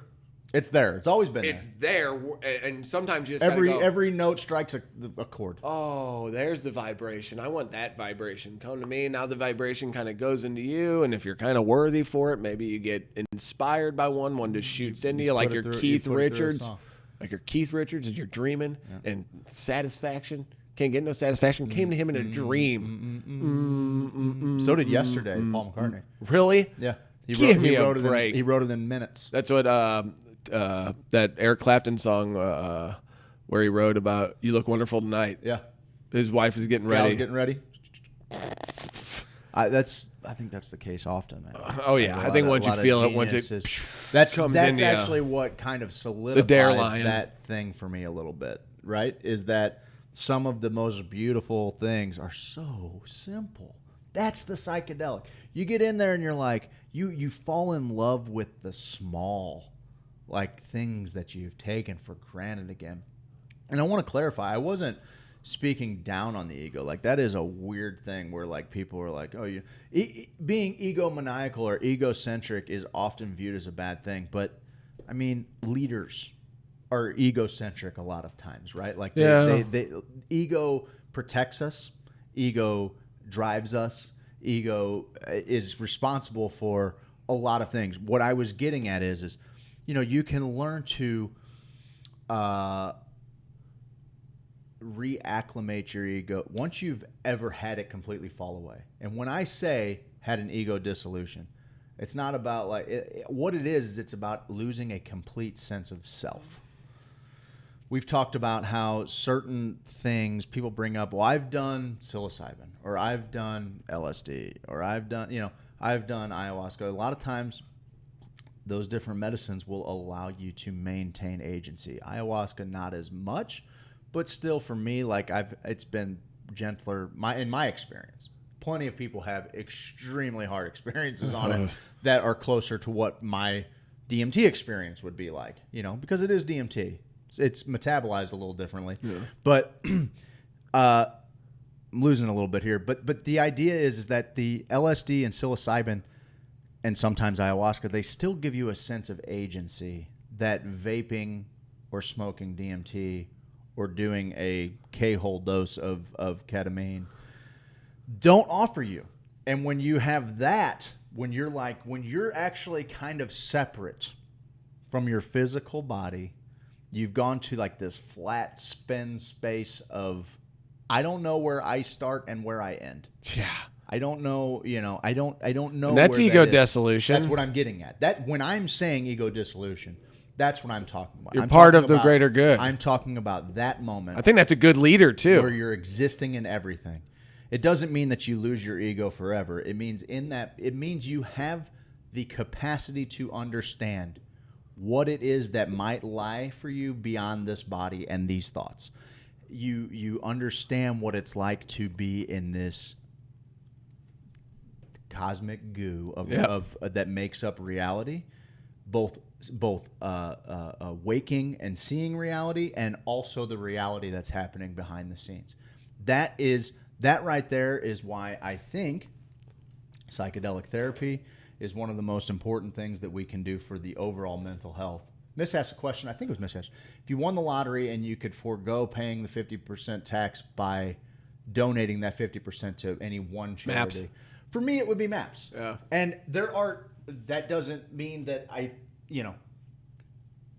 there were people saying St. Jude's, which is so timely. Spanish Society outreach. So great. Spanish Society. Honest to God, I would love that. Let me give money to people where I know where the heart is. Yeah. We'll do some damage. Oh, yeah. But, I say MAPS in the We'd sense never that see Brian Kessler again. He would be in the Keys. Tahiti. Yeah, Bora Bora. Yeah, he'd be gone.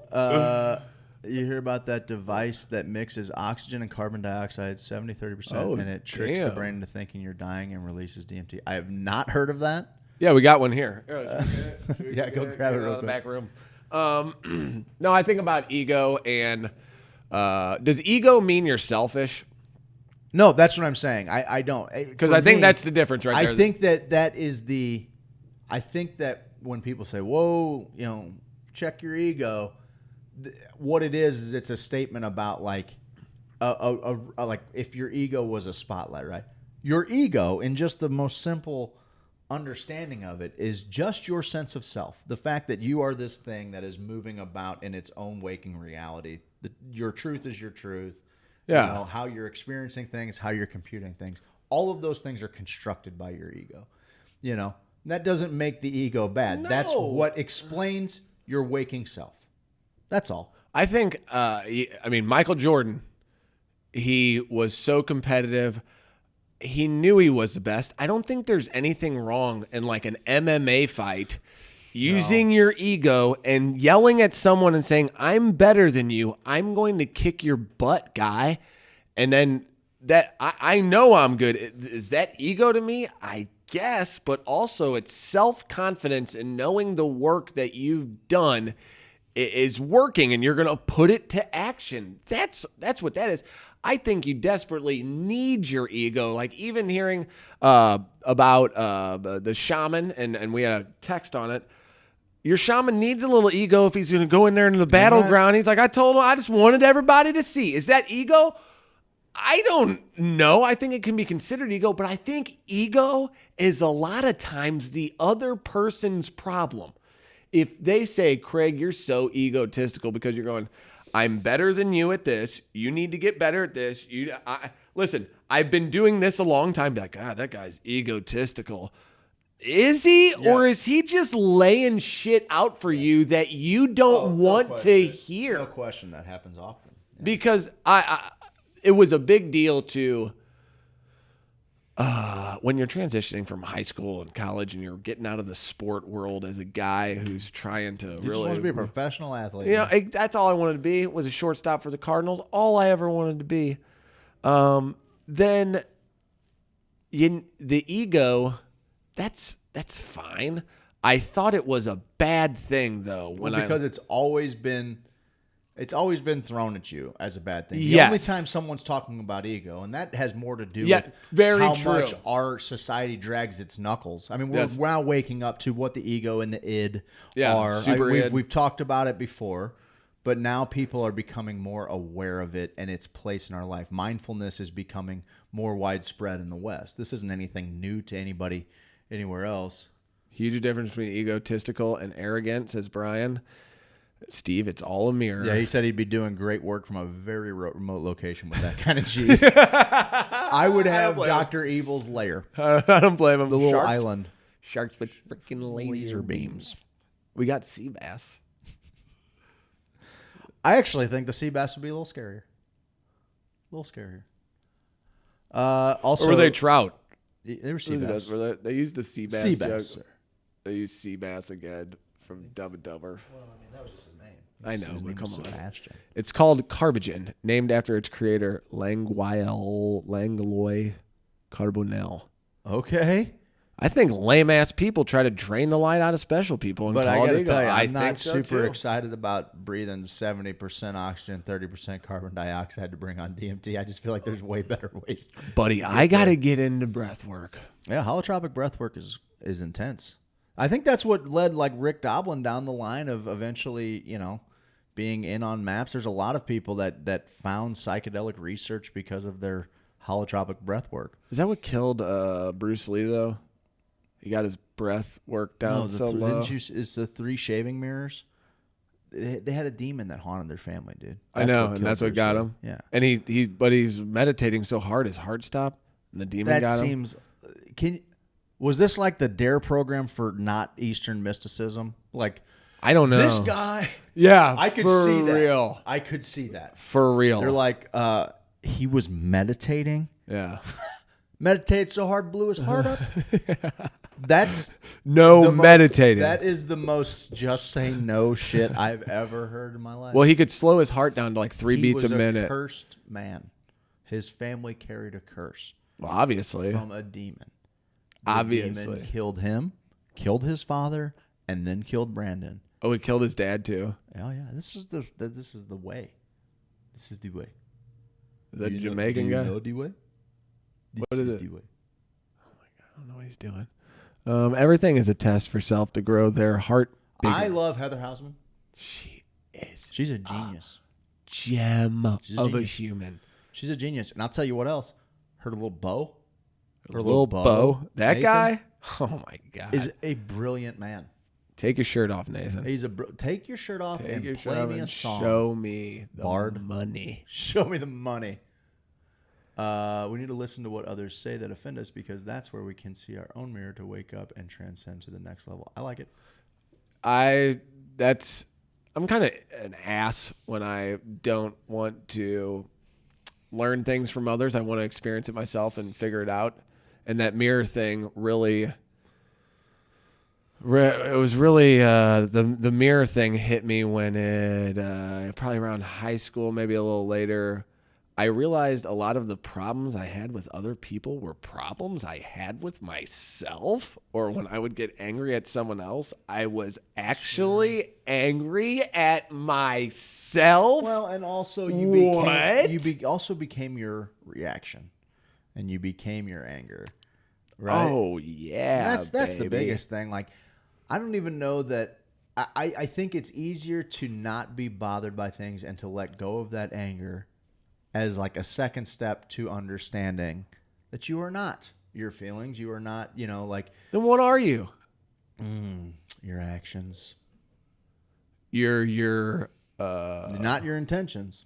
Your habits. You're your actions and your habits and your breath. You're those things. You are feelings. You want to have feelings. You want to have feelings. But you are not. You are in control of your feelings. Well, you don't want to always be in control of your feelings, do you? I don't know. No, I don't think so. I mean, I think the human experience is one that allows us to not be in control. We talk about that all the time. You want to do psychedelics? If you're not ready to completely surrender control, if you're not ready for that, good luck. You might not be ready. Good luck. You just might not be ready for the medicine, and that's okay. That's okay. Just telling you, you're not doing yourself any favors thinking you're going in there calling the shots. Yeah, I gotta really show it respect too now that I know so much about it. Like, I feel like I really have to almost travel away from where I'm at. There's a moment that happens when dude, I have not eaten psilocybin recreationally in years. That's all it was for when I first took it. I haven't in years. All it was for. I had the one. I take that back. Yes, I did. I didn't eat it. I had a extremely potent brew. Kind of thinking, it was going to be gentle because my experience with these brews was always a pretty gentle one. And I end up, it spanked me so hard, dude. I came up in 10 minutes, and for the rest of the night, I sat around this room of people like psilocybin grabbed me by my face, like palm my face, and said, "I'm your date to the dance now, bud. You don't get to I'm your date now, buddy. You don't get to hang out with any of these people. You don't get to contribute to what they're doing. Let's go outside and puke.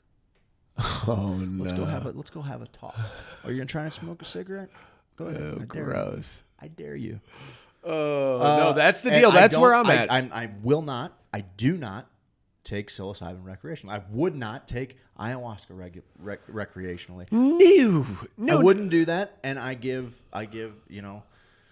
the fungi just as much respect because it's humbled me in a way. I have to now. Yeah, it's almost hard for me. And look, I will never yuck anyone's yums or tell them how to do something. No, because I did it before. Me too. That's all I did. There is something that happens to me because of the way that I choose to commune with the medicine that I have a hard time giving it to people recreation. I do if they want it. No, I find it on a cow patty, and I say, you should go pick that off over there. Jesus Christ. Allegedly. No, but I mean, Queeve but like it and Greg. Not give, but like it's hard to watch people experience it recreationally. Yeah. Well, you kind of responsible if you help someone. If a guy was to give someone something recreationally. That's not what I'm saying. Little bit. I will say that. Yeah, I don't want to do that. I wouldn't. Yeah, that's why I don't. I don't want people to haphazardly enter a. Because it's heavy sometimes. It can, especially if you're not expecting it, and then you immediately go, "I got to control this," because that's my deal. I don't want to be out of control now. If I'm gonna ceremony, it's got to be mom. Oh, dad. Hey, Good job, Dad. He's new. He's I'm listening. not gonna put him on the air. He wouldn't. He doesn't like that. He doesn't like any attention. That's one that George and I are completely different on that. He don't. No. George might be in the background. I don't want to be. Yeah, you. Interesting. Yeah, he tells funny jokes and loves to laugh, but he doesn't want to be the center of attention. Fair. Like you see him embarrassed at like a surprise party, and you're like, my dad looks so embarrassed right now. He's like, why do you guys make this about? I don't want to embarrass my dad. Sure, Everyone stop! Everyone stop it right now! What were we talking about? We were talking about people entering into the psychedelic space haphazardly. Yeah, that's why I don't want to. If I'm going to do it now, I got to leave town. Kind of. I got to make sure my children are taken care of. I want a ceremony with it. I want to go because right now I just microdose. If Queeve is going to do anything, he's going to microdose. You know, that's what he does. Sure.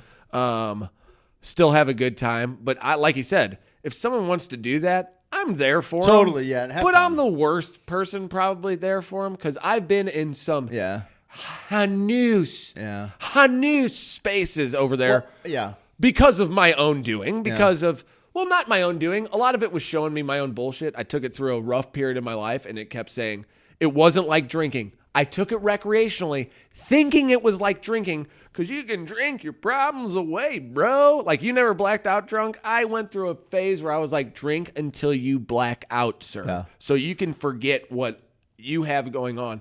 I'm like, take mushrooms, do the same thing. Oh, I'm hyper aware of my parents' voices telling me how disappointed they are in me right now. It was a totally 180 experience. And I started thinking, what do I want to do with my life? What is going on?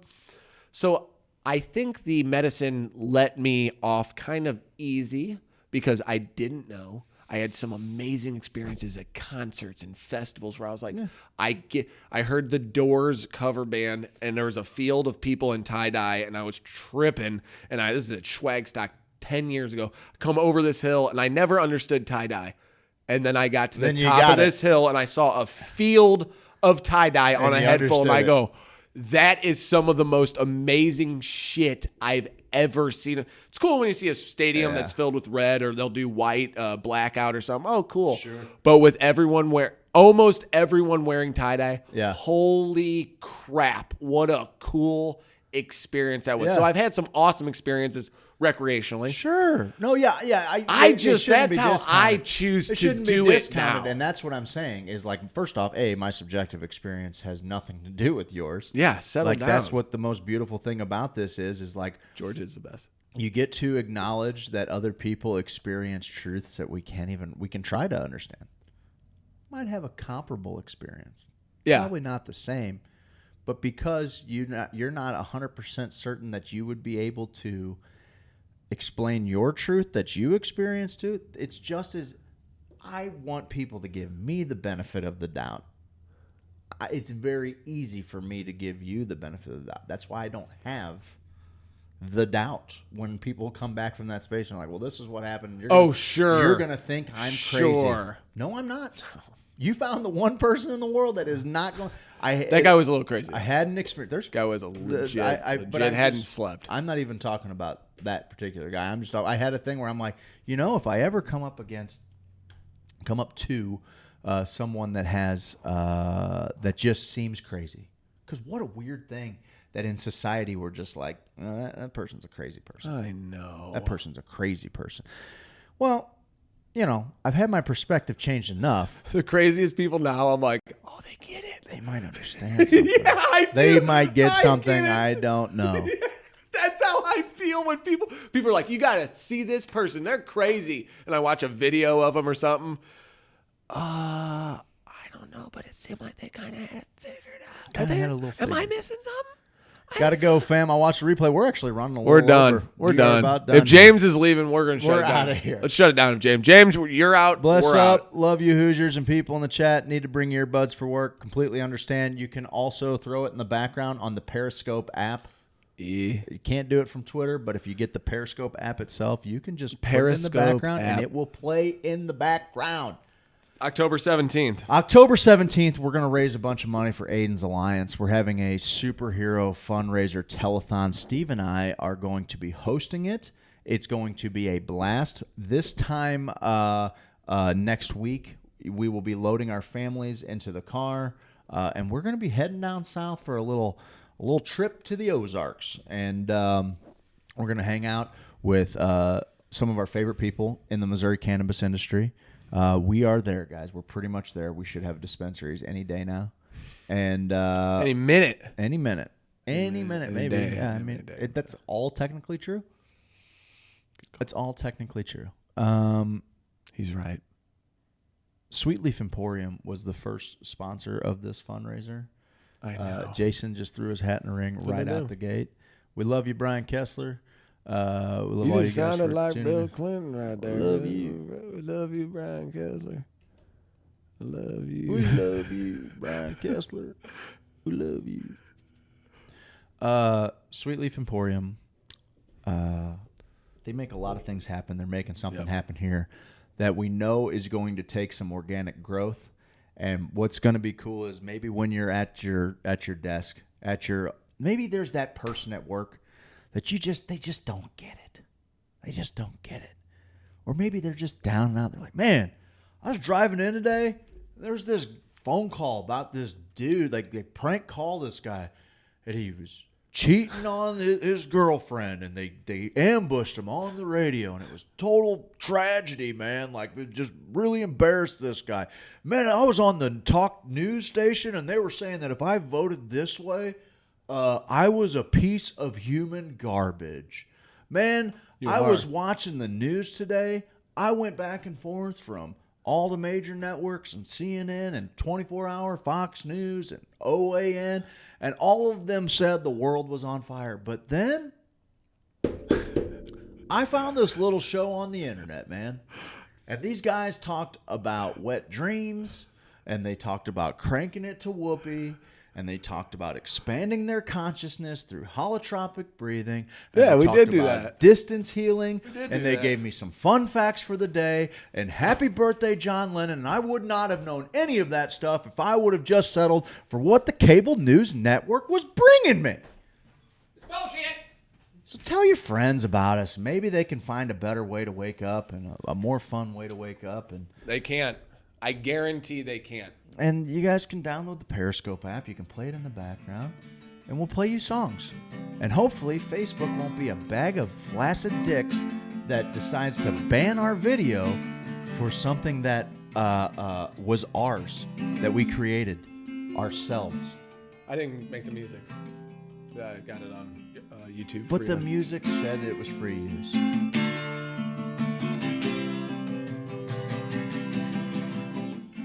The show is over, we're saying goodbye. I believe in you, so fly, baby, fly. What you gonna see? What you gonna do? Where you gonna go? Let's go get some food. I might eat a toe. You might eat my butt. We might do something that we love.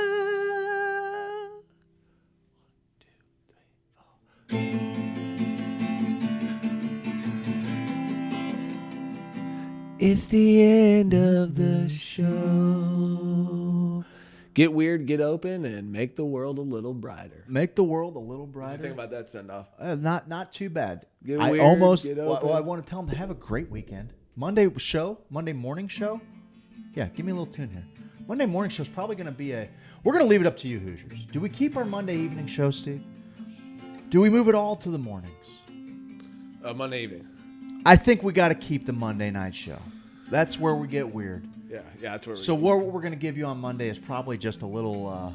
You think a little mashup of the week, or do you want to just give them? We're gonna sit in some chairs and just fucking get after it.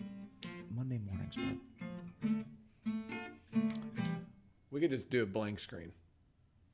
Just a blank screen. Just cuz. We hope you have a wonderful, wonderful weekend. We can't wait to spend some more time with you. Steve, what was that sign off again? Get weird, get open, and make the world a little brighter. Oh, that was close. Actually, it was Cowabunga.